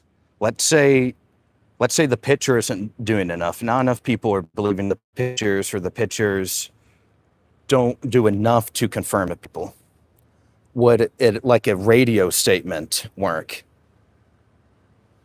Yeah, would you guys be fine with a radio statement?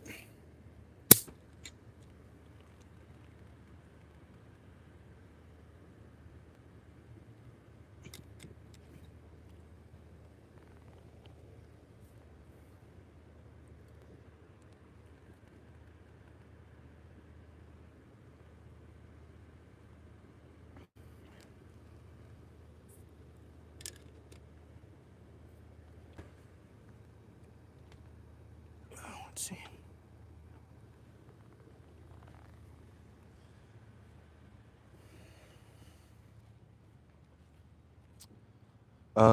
Kurt says, hang on. Right, yeah, like, yeah, would he have to say today's date in the audio, or would he, would he have to say several sentences to confirm that he's in good enough health, right? I think people would question the length of it. Like, if it's just a video, if it's just a recording that says, "Hi, I'm Mitch McConnell," that probably wouldn't do enough. Like, he would have to say something like, I don't know, some event just happened 48 hours ago. Tomorrow this will happen. The weather is 75 degrees today in Washington, D.C., or, he'd have to be pretty specific. So I agree. I'm not sure if the audio statement alone would work. Well, Aulden, criminals haven't stopped committing crimes, so I have had a warrant. Stay cool, brother. Enjoy the coffee it's got you. Stay cool in all Florida. Get out and vote. Thank you, Kurt, dude. Yeah, dude, appreciate your support on the channel, man. Yeah, I got that white monster and coffee, and we'll be in good shape. Thank you for supporting me, dude. Blessed. Have a great day. Benji thinks Netanyahu's going to get reelected. Yeah, their elections are, if ours are 78 days away, theirs got to be closer to 70. I think there's, about a week or 10 days before ours.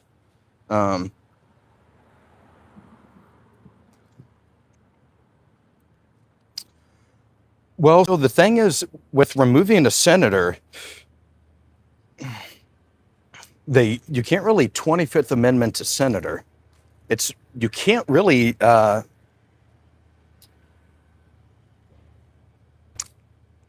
see, removing a senator. So McConnell could resign. He could do that, obviously, right? He could exit that way, or he could be expelled. He could be kicked out. That is possible. But the thing is being, as of right now, since they're being so tight-lipped, we can't really prove there's any wrongdoing with this, right? It's just very untransparent. Not really much information is being provided. That alone isn't a crime. Now, is it unethical? Sure, right? Is it wrong? Yeah. But it's not necessarily illegal, and you only really get expelled for, like, serious crimes, right? If, like, you kill somebody, or you rape a bunch of people, or you steal from the government, or, whatever. Yeah, you turn out to be a spy or sell out the country in one way. That's really the only way you're expelled as a senator. So there's really no way that he can be removed from office. Unless if the Senate was like, okay, we're just done. But it's very unlikely that they're just going to expel him. So.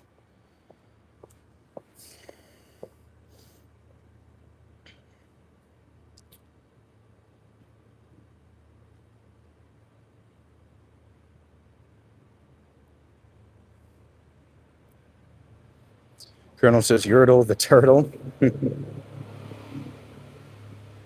Yep, of course, Swiss. Yeah. No, it's a valid question because some people are thinking like, okay, how the hell can he just be gone for 2 months and nothing really happen, right? There's no accountability, there's no punishment, no consequences even really. Um, so like, yeah, it's a fair common question.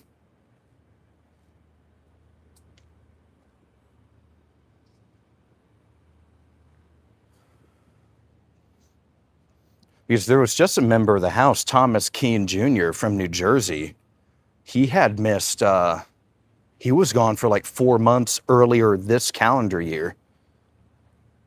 And I'm not sure if you guys saw this, but maybe a week or two ago, Kay Graniger, uh, she was the congresswoman who was missing for like 6 months last year, or 2024, the year of the election. She was like gone for like a year, and she was found in a nursing home in Texas. Um, and there was no real consequences of that either. And she was gone for 6 months.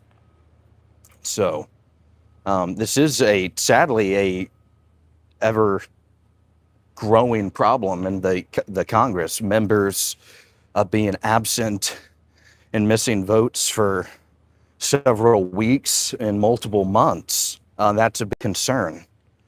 So, hey everybody, if it is your first time on the live stream, make sure to leave the video a like, hit that subscribe button as well. We're at 50, it's showing me 53 likes. So we're having a lot of likes today. We're still here posted up outside of Mitch McConnell's house. We're going to be trying to see if we can catch any personnel or doctors or maybe even Mitch himself leaving the house. We'll be here I know I said we'd only be here a couple more minutes, like 25 minutes. At this point, we've been here a second, so we might as well chill for a few more minutes. See if we can get any. Sorry about it. Yeah, we lost connection real quick. Always good to do a little refresh check for the connection anyway.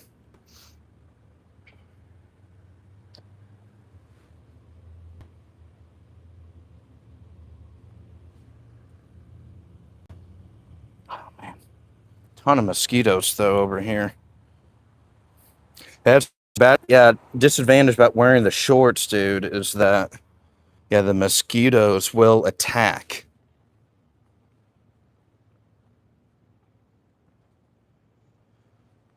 Yeah, I think some people feel the same way, not you. Is that like, how can someone made a comment earlier in the stream, something among the lines of, uh, how can he miss 2 months of work and get free health insurance, free care, and still receive his paycheck and not do anything really? Um,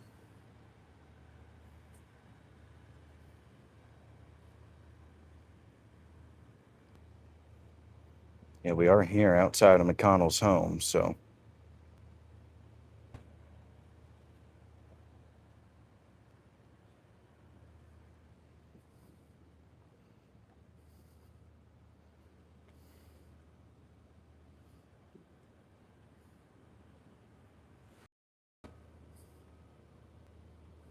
So yeah, 208 of you guys have voted in the poll today.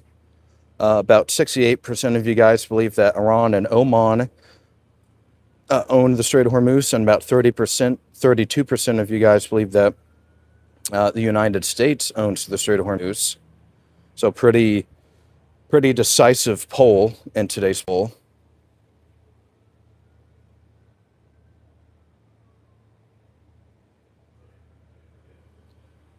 Well, I'd say a lot of the people on here are Americans. We have some international viewers though, so that does keep things, cool. Gives us some different perspectives sometimes.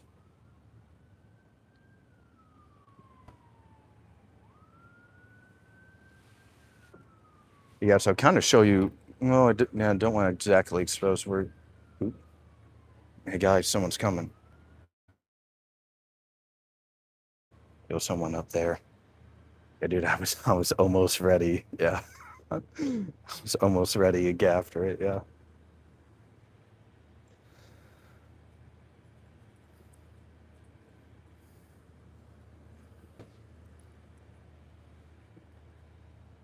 Yeah, man, we heard that unlock, and man, it was almost showtime.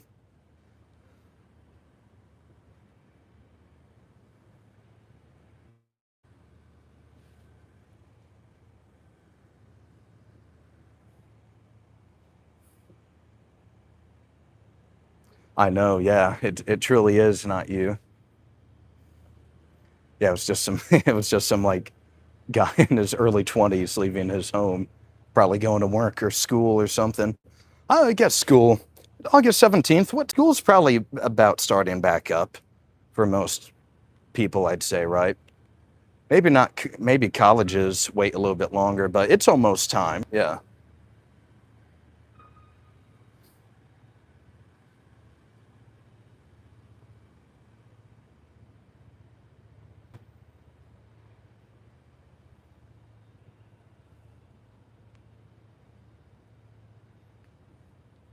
Yeah, somebody's got to get here at some point, as long as we can.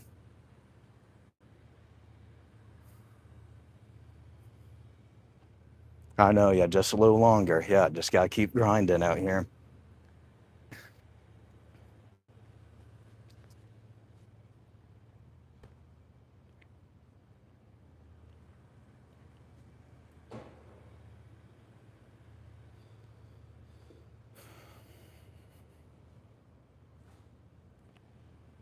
Yeah, lots of new people on the stream today. It's always fun meeting new people on the stream. 8181 says F Australia. Ooh, I think we got a couple Aussies in here.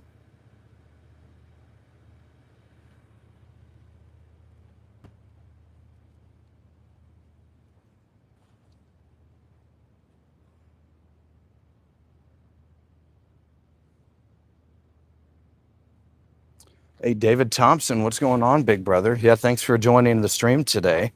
Says, why are facts called lies and lies called opinions? Hmm, good one. Yeah, good point. Good little wisdom. Yeah, not Wednesday wisdom, but I got some Monday uh, mind thinking is what we'll call that.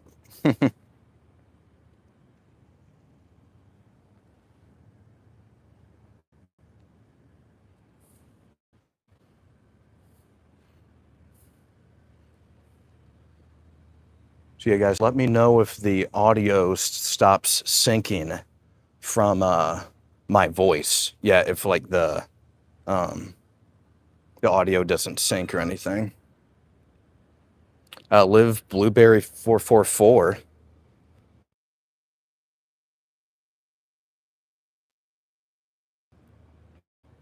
wants Gavin Newsom to become president. Yeah.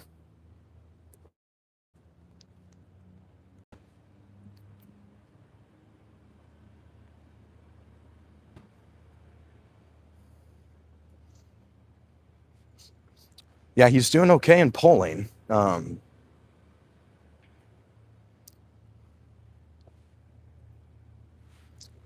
Uh,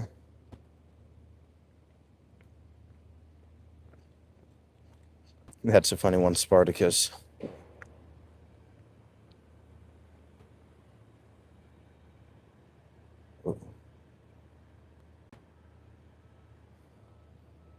I just had a woman walk, not her though. But yeah, Newsom, I just don't know. Like I don't know who the Dems are going to nominate in 28. To be honest with you, I f- I don't know. AOC, she's yeah kind of hitting a high in popularity or at least awareness right now. Right, she is definitely a leader of the Democratic Party. We've talked to her before. I've interviewed her. Um, she's been very calculated with some of her primary endorsement decision making this cycle. Uh, Not getting involved in every single juicy rate. She's holding temptations sometimes to do so. She's very disciplined with their messaging this, last little bit as well. Um, but at the same time, Dems, they've tried women in the last couple candidates. Um, and I don't, that could be something that holds her back from running this time, is that if the Dems nominate another woman and if she loses, that would be 3 women out of 4, with Joe Biden being the only victor in the last 4 nominees. So, um,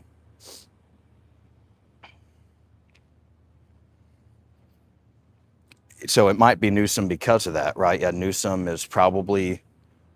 But see, the thing is, I don't think the left, like the progressives and the socialists, I don't think they really fuck with Newsom all that much. I think that's the problem he has. Newsom, now he's definitely good with words. He can definitely sway some of those people over, I think. But um, I don't think he supports Medicare for all or some of these other policies that AOC types won't really compromise or surrender on. So I don't know what they're going to do. Hey, Chad. Chad wants El Sayed or Ro Khanna to be the Democrat nominee in 28. I've seen some rumblings of Ro Khanna in the last couple days and weeks. Hey, what's going on, DA? Hey, I was in Boston a couple weekends ago. Really love Boston. Yeah. Beautiful city. Okay, some lag in the audio. Thank you. In about 5 minutes, I'll do a refresh so we can get the audio back to where it was before. Yeah, we're going to try and wait for McConnell and company, but it has been a while now.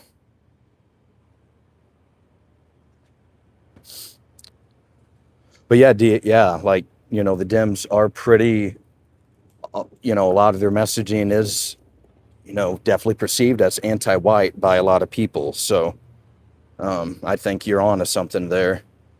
Yeah, Spartacus, that would be a funny idea. Yeah, that would be tough. But that would be hilarious, though. Yeah. Yeah, that's what I'm kind of thinking too, DA, is that I don't think AI is going to like take all these jobs immediately, but it will also it's going to start taking hours at jobs, no question. I don't think that's up for debate really at all.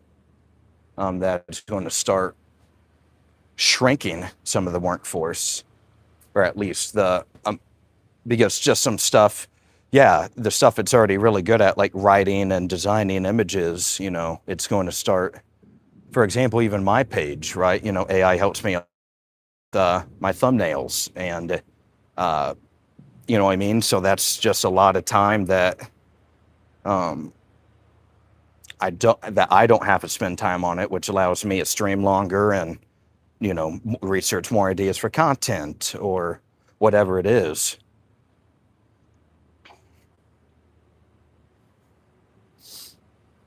Yeah, I think Z's right, because it's going to be tough. Let's say like lawn mowing or construction. You know what I mean? Yeah, it's going to be tough to replace those jobs even in the next couple years. That may take a decade, or it may take 2 decades to do some of that stuff, or longer even. I'm not exactly sure, but um,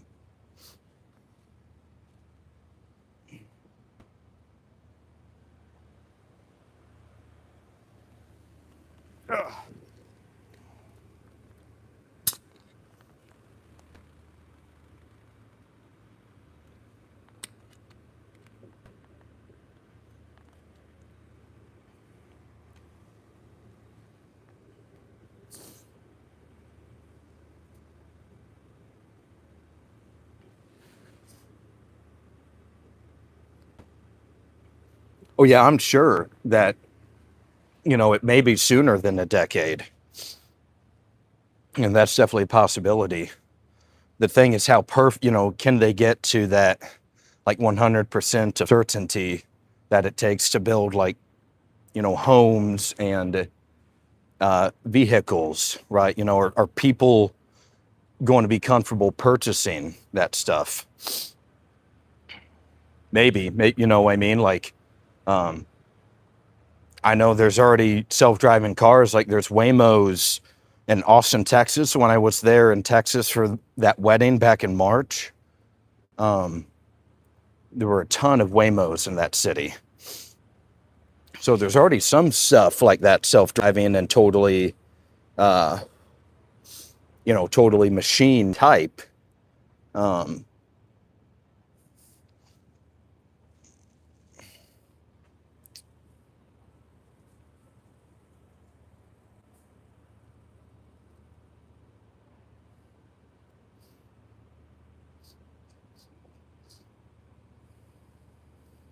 yes, that's a great explanation, DA. Yeah, great explanation, DA. And another way you can think of it as like, um, what time of the day you shower. White collar employees typically shower before work, and blue collar employees will typically shower after work. I think that's how my dad explained it to me yeah. Because if you're out there in the field doing manual labor for eight, 8 to 10 hours, a shower beforehand doesn't really do you anything. So you shower after your shift. Um, and then for like, if you're an accountant, for example, that would be like a white collar position. You're at your desk, you're at your keyboard, you're in an office space and an office area all day. So you shower before work to look nice in front of your colleagues.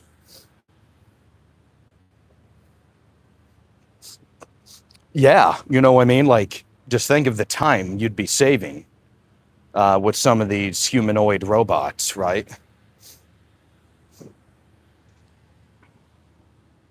If you don't need, if they don't need any breaks ever, well, maybe they need a charge. Maybe the machines can't go on forever. So maybe once a day, you need to charge the machine or replace batteries or something of that nature so it can continue at a high pace or a solid pace. So maybe there's a delay like that, kind of with um, kind of like Teslas, right? You have to charge the car every now and then. So maybe there's a delay like that with some humanoid robots, or there's some energy costs associated with it, but probably definitely doesn't need 8 hours of sleep like humans, you know what I mean? Or doesn't need an hour lunch break during the middle of the day, or bathroom breaks, or time to, eat snacks or rehydrate, any of that stuff. So you're definitely chipping down the break time. Yeah, I'd say nurse is kind of a little bit of both. Swiss, yeah, because right, you're looking at charts, um, but you're also on your feet sometimes providing care and getting your hands dirty in some situations if you need to touch a patient or move a patient around or help them with therapy maybe, or deliver food or other medical treatments to the patient. So it's kind of a little bit of both.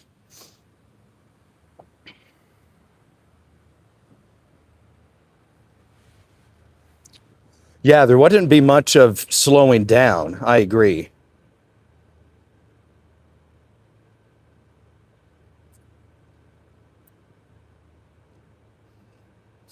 Yeah, 25,000 steps a day. That's a lot of steps, dude.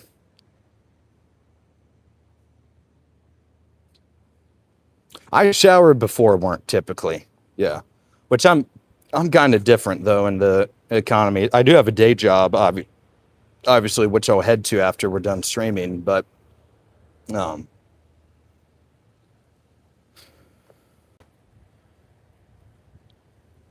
But my shift's always a little different.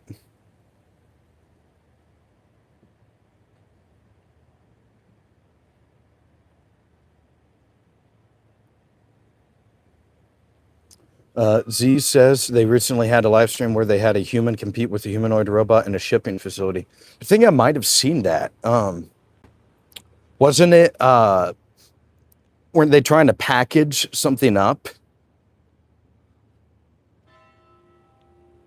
I think I saw that that video, Z. I think you might have sent in the Discord or it just popped up on my feed one day. Because the guy was like, the human was keeping pace, I think. Yeah, the human was keeping pretty good pace, but I think near the end, I just think at some point fatigue or mental fatigue kicked in, and the robot ultimately just did not suffer from that, right? It just kept doing the same thing over and over and over and over again without really thinking about it. So I don't think that was a problem necessarily. Yeah, the bathroom break. That's right. Yeah. So,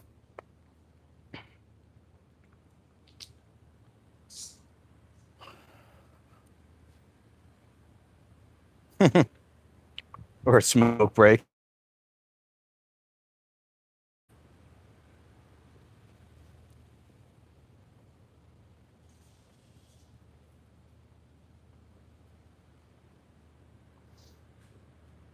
Yeah, man.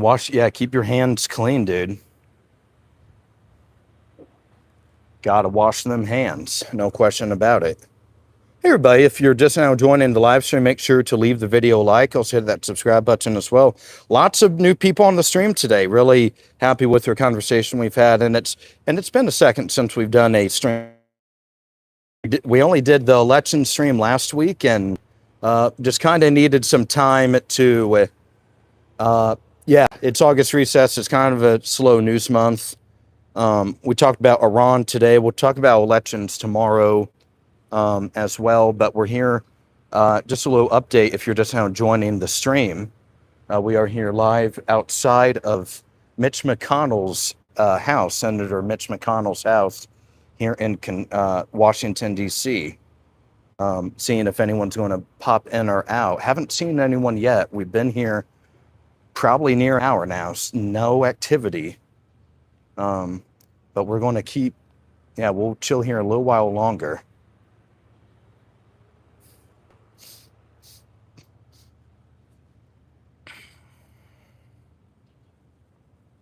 Yeah, same. I'll get about once a year, I'll get some kind of illness, right?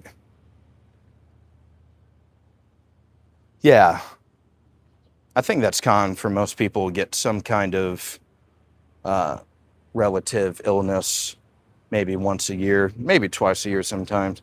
Spartacus says he would soil himself, never let the robot win.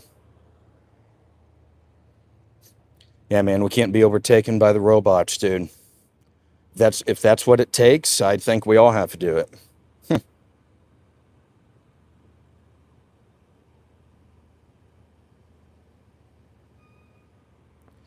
Mailman, DA has been a mailman since 1985. I figure I've walked around the earth at the equator. Movement is life.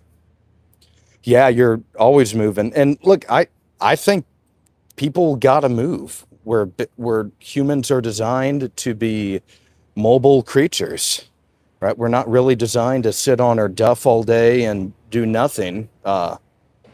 We are designed to move our bodies and socialize and do different things, challenge ourselves physically and mentally.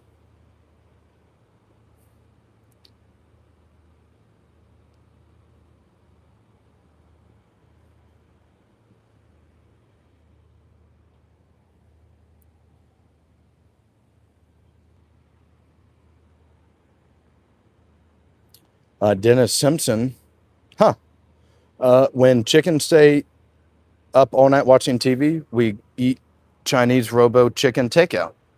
Now you know why kids don't sleep. Blame the chickens. Chicken emojis in chat by 2 pet chickens. All right, man. Man, I'm starting to get a little sick of just waiting at McConnell's house, but I feel like we just got to keep doing it. Yeah. Like we've been here so long.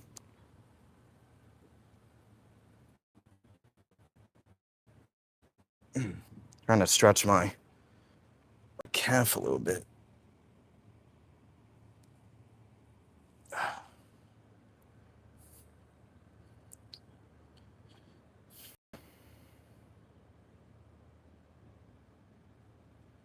Much love, dude. Yeah, thanks for joining the stream, man. Yeah, just a little bit about the stream, dude. We're here in Washington, D.C. right now. We're actually live outside of Mitch McConnell's house.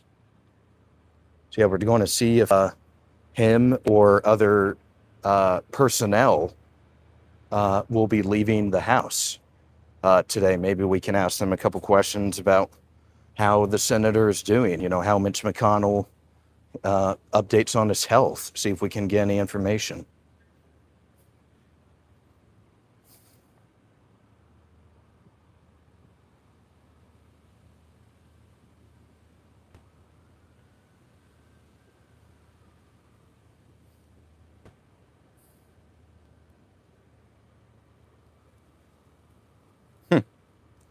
Ask Mitch McConnell about chickens.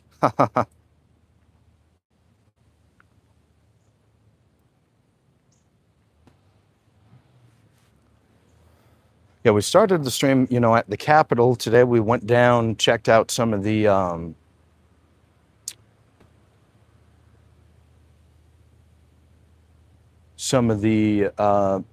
racetrack. You know, they're designing the racetrack for the IndyCar series here in Washington later this month.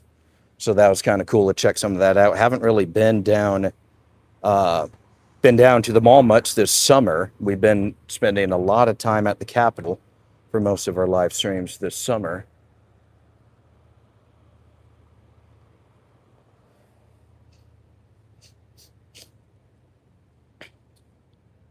Says you're a woke lunatic. Got it. We're the opposite of that, actually. We are Awoken. We are against government corruption. We're against the Uniparty, and we want to fight wokeness. So, yeah, check out some of the content on the channel, man. I think you'd really like it. No 40 said Iran won and Lindsay died. John says, I have a quick question. What's your opinion on flock cameras? Not a fan of them. It, you know, it just adds to the surveillance state. Yeah, I oppose mass flock cameras for sure. Thing is that we need to do like an episode or a segment on flock cameras. Go a little deeper in that little mystery. Or not mystery per se, but that issue. Yeah. Yeah, of course. Yeah, just me. Like when we're live on Capitol Hill, we'll talk to members of Congress and senators as well. So I think you would really like the channel. Would highly encourage you to subscribe if you're right wing and want to put America first. Yeah, happy early birthday to Bear. Nice little August recess there.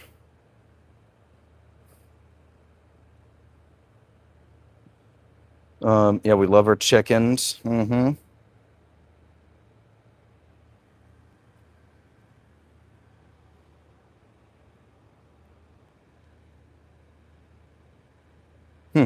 Flock around and find out. That's pretty funny. That's a good one.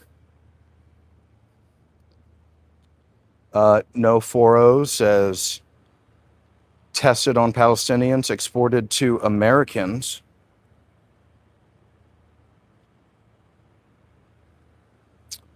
Would you say flock cameras are something that are bipartisan? Bipartisan in supporting them or opposing them?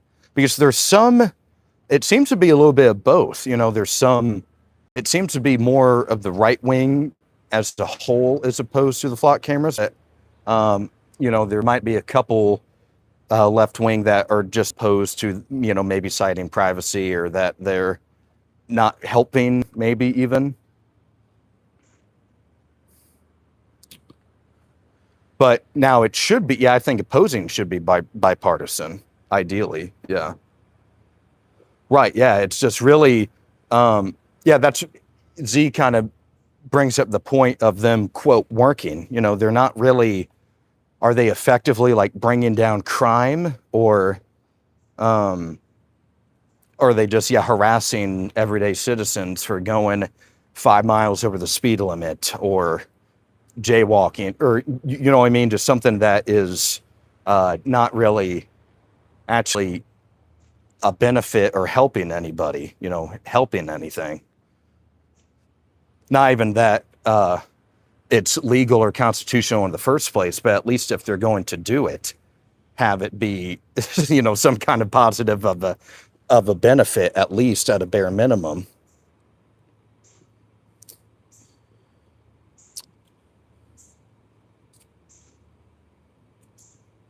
Yeah, I agree, DA. Oh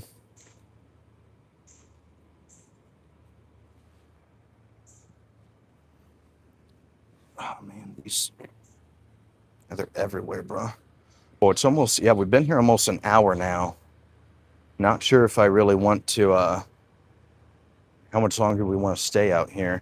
Yeah, we are here live outside of McConnell's home, so crazy, isn't it? Yeah.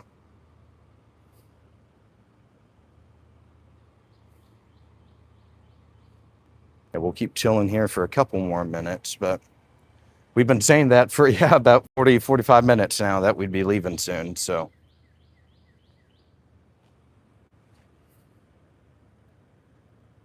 All right, 59 likes. Let's go.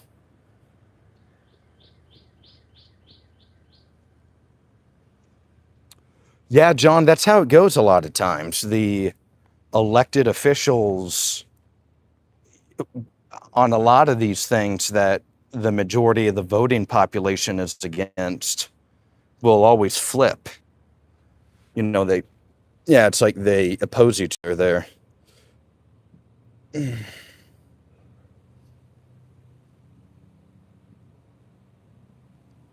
Bear says we should be hearing stories about human traffickers being busted by flock camera. It's not people buying weed from out of state.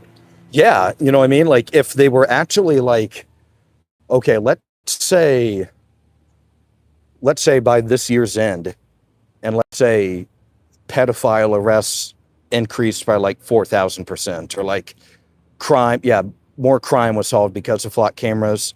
I think you'd still have a crowd of people that would obviously be opposed to them, but I think some people would say, hey, it's maybe at least they'd have a little bit stronger of an argument to say to some people, hey, well, it is helping you.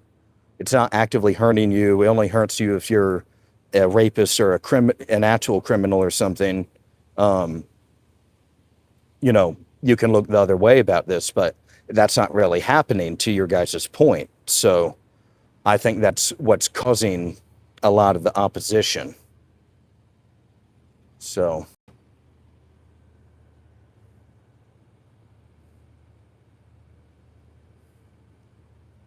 yeah, yeah. If everyone got two pet chickens, um, and put a flock camera on them, it would be a whole different story. Yeah.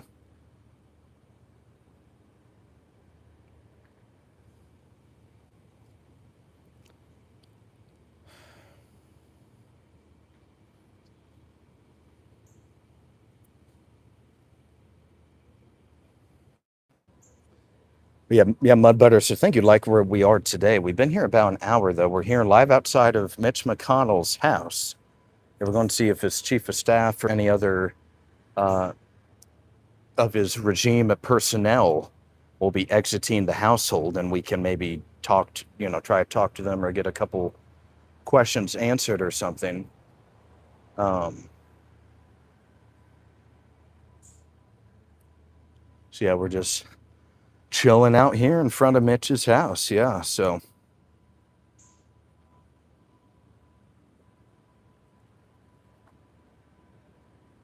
oh really? That's interesting, Z. Recently, a guy open source software that turns the camera into a civilian version of Flock that tracks the government vehicles.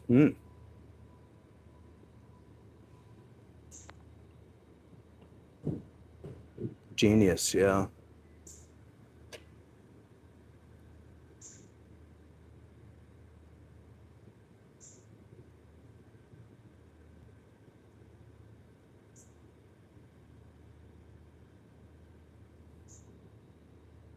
Watch the Watchers type beat. Ha.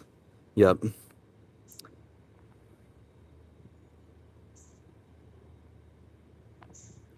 Well, the thing is, chickens aren't really the best pet.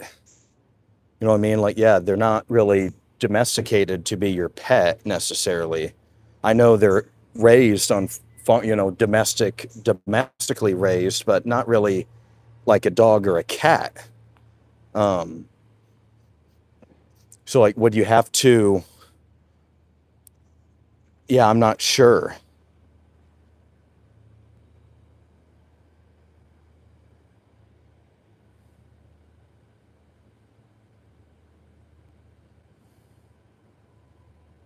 Yeah, we are the little brother.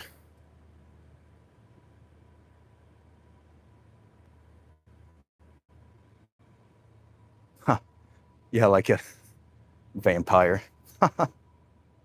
Oop, we got somebody pulling up.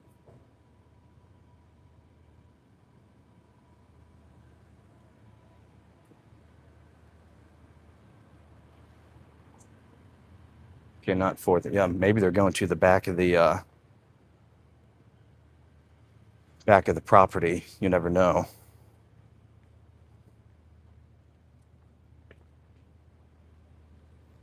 Where would you put the camera, you think? Would you put the camera on its head or on its back? But then if you put the camera on its back, then it's like, yeah, its head's going to be in the way from the front view, right? Or do you have it like, if you put the flock camera on a duck or a chicken, do you like give it little glasses or what do you do there?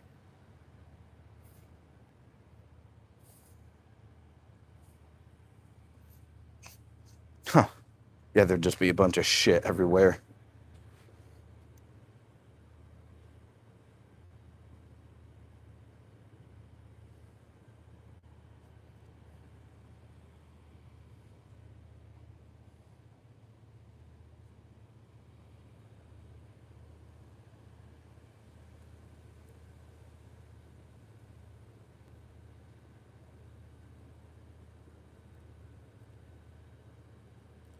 Yeah, I don't know how you would train it though. So,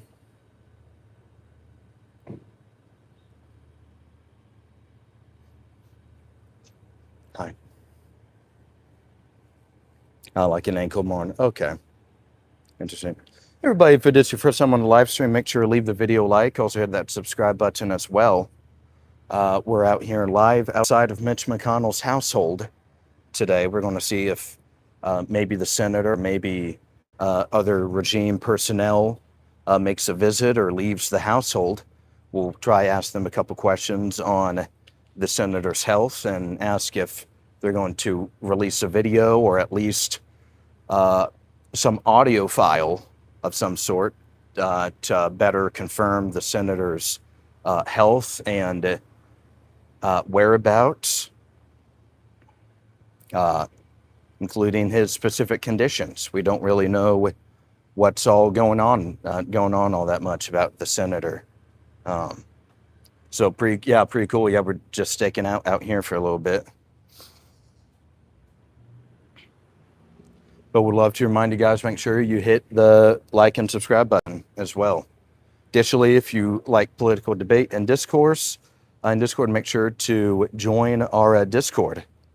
Would love to have you guys in there as we continue to debate and grow this movement. Yeah, we got a pretty big, we're going to try to get up at 1,300 subscribers by the end of the week. So would love to have you guys subscribe and join the movement. But we're just going to be chilling here in front of McConnell's house for the next little bit.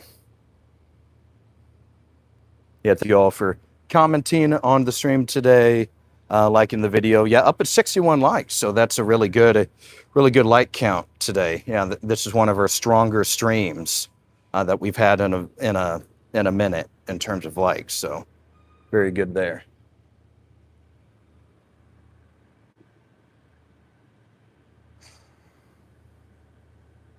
Yeah, it's getting close to, yeah, we've been on the stream for almost 3 hours now. It's getting close to noon. But it has just been fun chatting with you guys as well. Yeah, Z just put the Discord link into the chat. So all you guys got to do is click that link real quick and hop in the Discord. We would love to have you in there.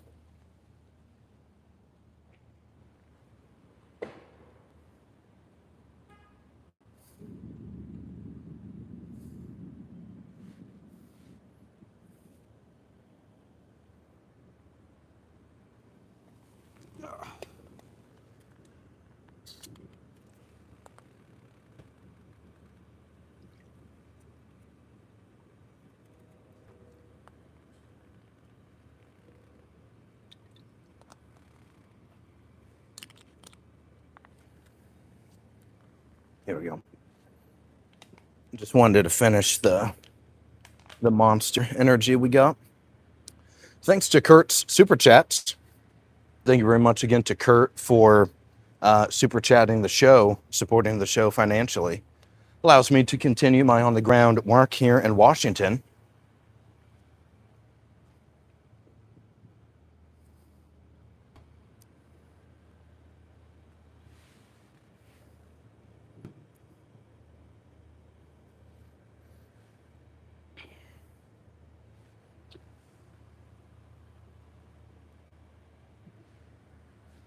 All right, Swiss, nice to see you today, brother. Thanks for joining the stream. Enjoy dinner. Yeah, peace, dude. We'll be back tomorrow at some point, so.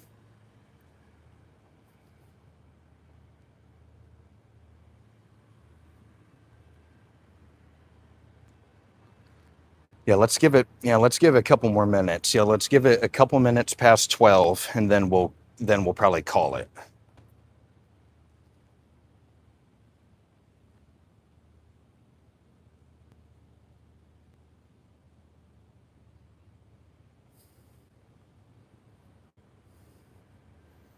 Hey, thank you, Jay. Appreciate your support, man. Yeah, we're one brick closer, brick by brick, patriot by patriot, baby. We keep growing the channel every single day.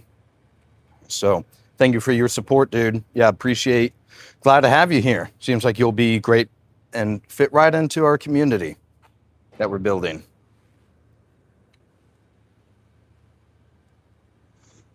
You have become awoken.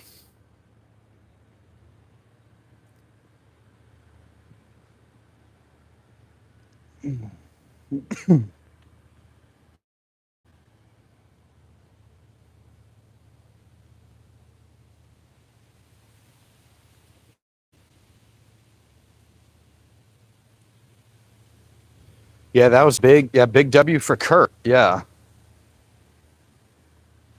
Yeah, bunch of W's for Kurt there. Yeah, Bear's been here a long time. Yeah, a lot of Spartacus has been here a long time. Shilhan Omar has been here a long time.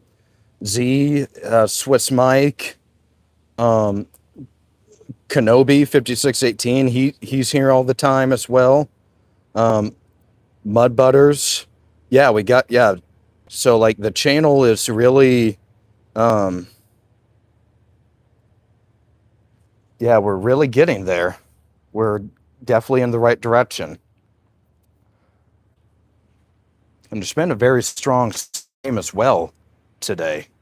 Yeah, lots of new people, some new subscribers, a couple super chats as well. Like, that's a dub, man. Yeah. So can't really ask for a much better stream than that. And just some fun time in front of McConnell's house too.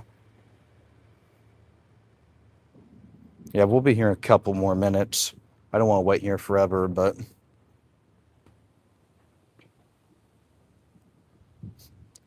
yeah, we typically don't scream all that much on the stream. Yeah, we try to keep things pretty clear-pilled, yes, we do think there is a political solution to the problem. Ultimately, it's just getting a coalition to help do that. Um,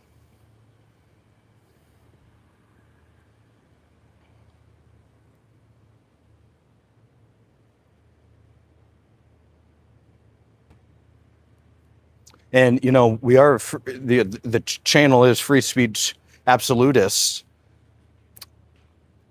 So whether you're left wing, right wing, centrist, you're welcome to comment and debate on the channel. You won't be kicked for your comments alone, as long as you're not, advocating for violence or, threatening other members or extreme circumstances like that. You won't get banned or kicked off or anything like that. Same with the Discord as well. 772 says you remind me of Charlie Kirk. I am young. Yeah, I'm young. I, do like listening to people, try to give everyone a fair shot. Even though I'm right wing, we want to still engage in debate and talk. That's something in a lot of the world where that doesn't exist. I don't think there are many countries where that's the reality, right?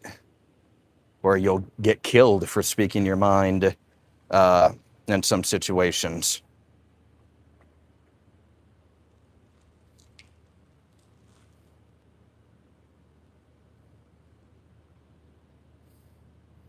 Thank you, 772. Yeah, man, that's what we believe in. Yeah. So,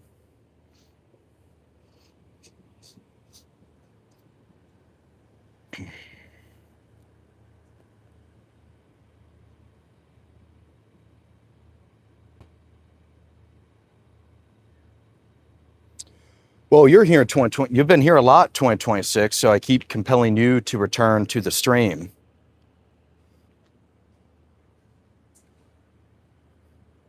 So you must be entertained in some way.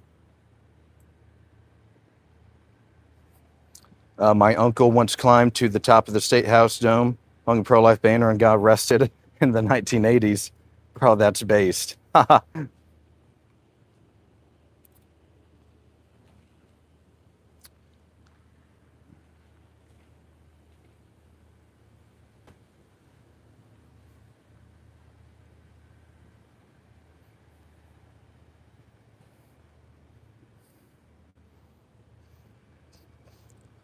Yeah, like Kirk, could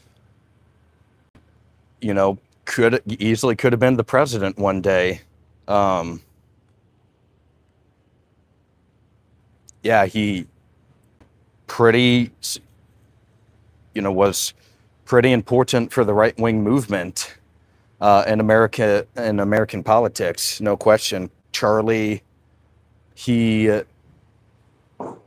and he was also very self-aware, which a lot of, I think, establishment figures in the GOP aren't really that politically aware of the shifting tides turning, particularly with young Republicans, young conservatives in the movement right now. I think since Charlie had to go face the music every time at his events, he started to become keenly aware of how young right-wingers think about the world and politics.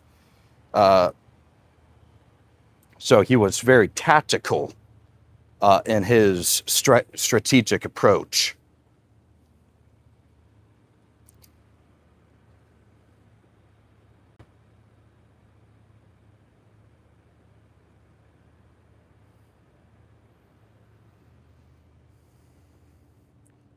And he was clearly big enough of a threat for some leftist to kill him. Ultimately, yeah. Like, it hasn't been proven in a court of law, but Tyler Robinson probably killed Charlie Kirk.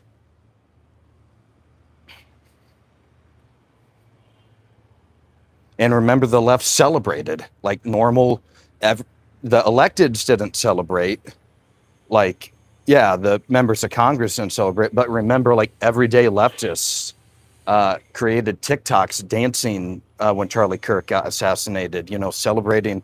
And Charlie Kirk was like a moderate Republican. Yeah, they thought he was a Nazi. Yeah, because he was opposed to transgenderism.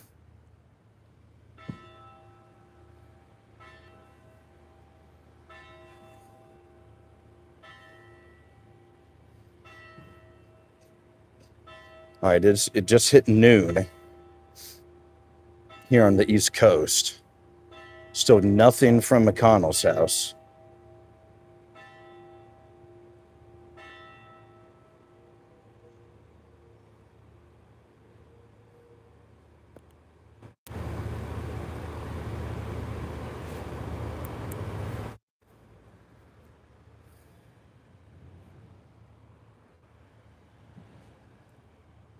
Yeah, it's just kind of fun chatting with you guys as well.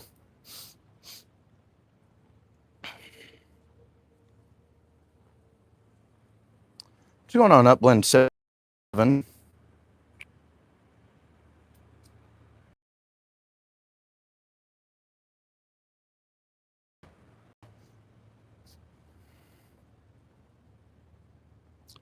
Well, I don't think it necessarily means he had built, yeah, a very strong following. Yeah,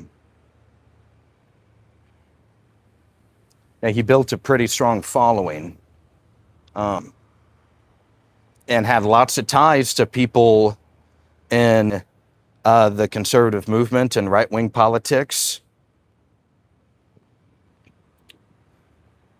and could have, yeah, maybe, I think his home state was Illinois, so running for Senate or running even for a congressional seat in Illinois might have been challenging for him. But, you know, Charlie Kirk, he definitely could have been president one day.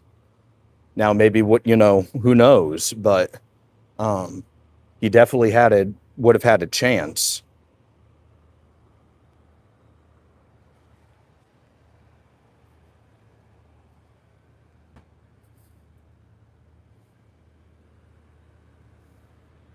So the thing is, I don't want to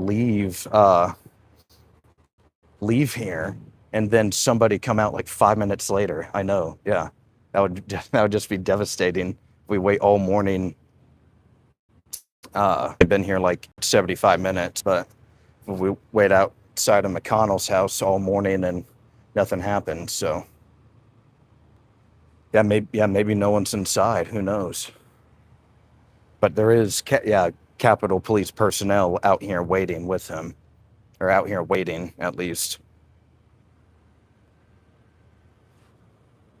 Yeah, this car and that car.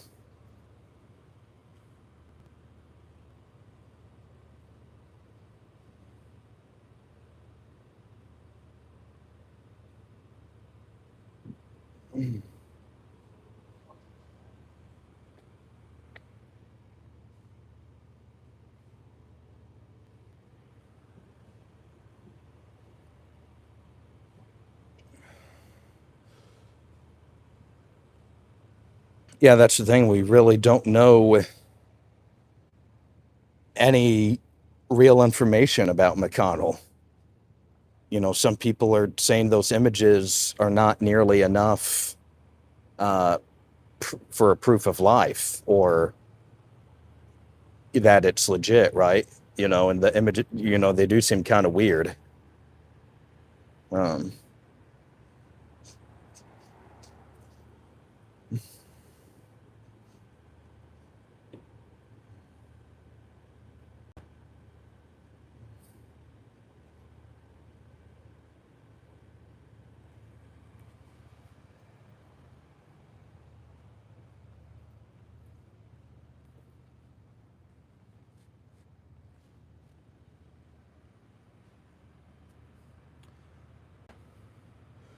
yeah, the day after the weekend, so Lindsey Graham passed away on a Saturday night, or I think very early Sunday morning or something. Um, and we went to his office that Monday. There was a lot of media outside of Lindsey Graham's office. And, we were there that Monday covering there. So that was interesting. I think we also found Lindsey Graham's his house as well, because there were lots of flowers outside. And it appeared to be from some of the images you'd see online.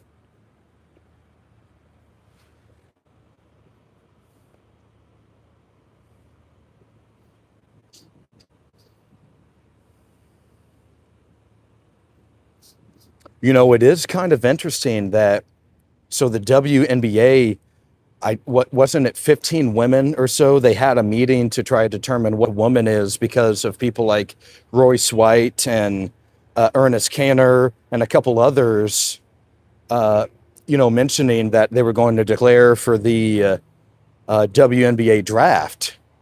And so that obviously the WNBA, they have to have a response to this. They can't just let this go and happen.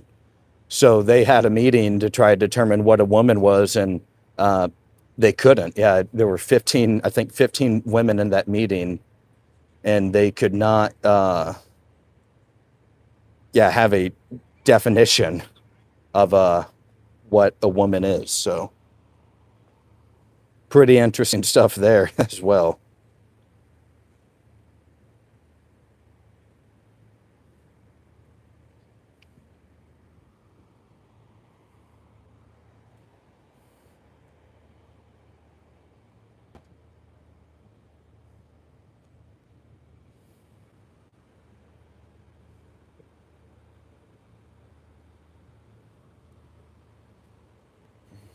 Yeah, 252 of you guys have voted in today's poll, and it's still 68%. 60% of you guys believe Iran and Oman control the Strait of Hormuz, and about 32% of you guys believe that the United States controls the Strait of Hormuz. A little discussion post for today. Yeah. So it's actually Sunday's a day, just kind of listen to whatever. I do lots of cleaning on Sundays, and I tuned into Alex Jones, his live stream last night, and it was White. It was Royce White. I think he had an hour, was like a special guest or something for a long period of time. And he dressed up as the transgender individual that he's pretending to be. I think the name is Royce White. I think that's his transgender name. Yeah, he had a wig on and all. Yeah, he went with the whole fit. So, yeah, that was kind of funny. Only listened for about 10 or 15 minutes, though.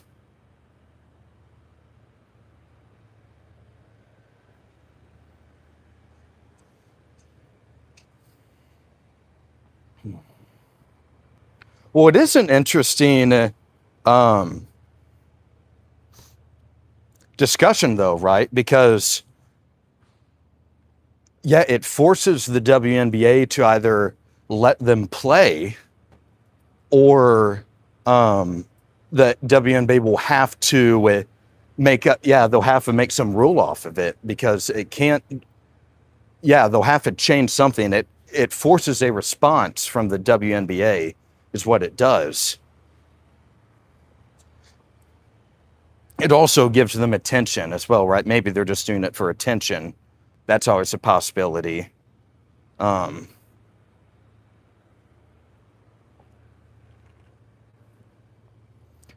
all right, but hey, if it's your first time on the live stream, make sure to please leave the video a like. Also hit that subscribe button as well. We've been doing some coverage around Capitol Hill and Mitch McConnell's house this morning.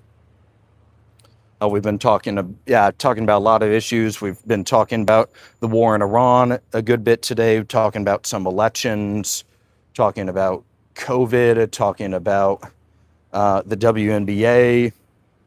A lot of, yeah, very good discussion day. Outside of McConnell's home this morning, just trying to figure out what's going on for the time being. So, been a lot of fun with you guys. Not sure how much. I know I've said this like for an hour now, but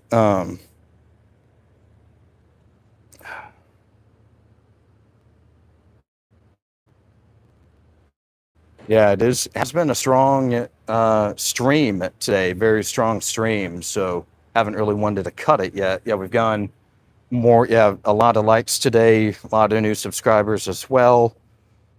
Lots of good discussion. Right, pretty good discussion today. Honest. Haven't really wanted to cut it yet. But if you guys want to keep the discussion going, make sure to join our channel's Discord. Yeah, it's basically a big group chat for the YouTube page, right? So make sure to hop in there. We're in there all the time, chatting, whatnot.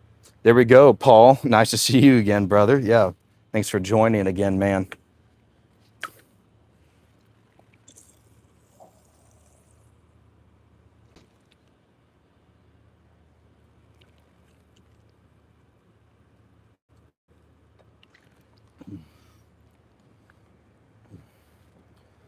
That's hilarious. Yeah, Paul's always got some of the goofiest jokes out there, I feel like.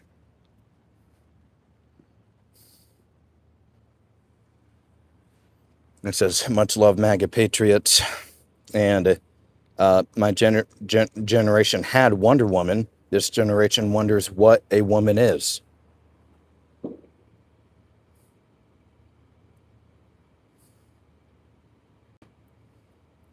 There we go, baby. Yep, non-binary. That's the best one by far. Yeah.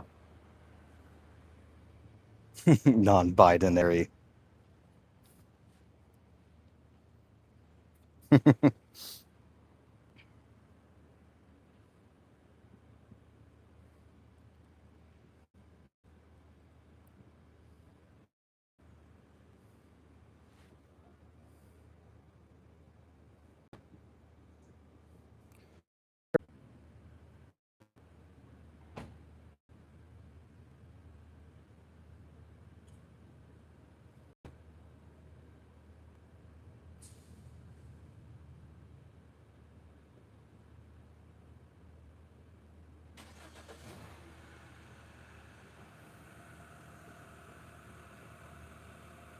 I bet, yeah.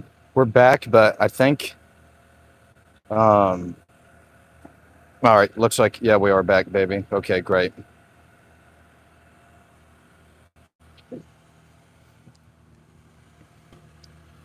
All right, well, good, it's working again, but we'll probably cut the stream here.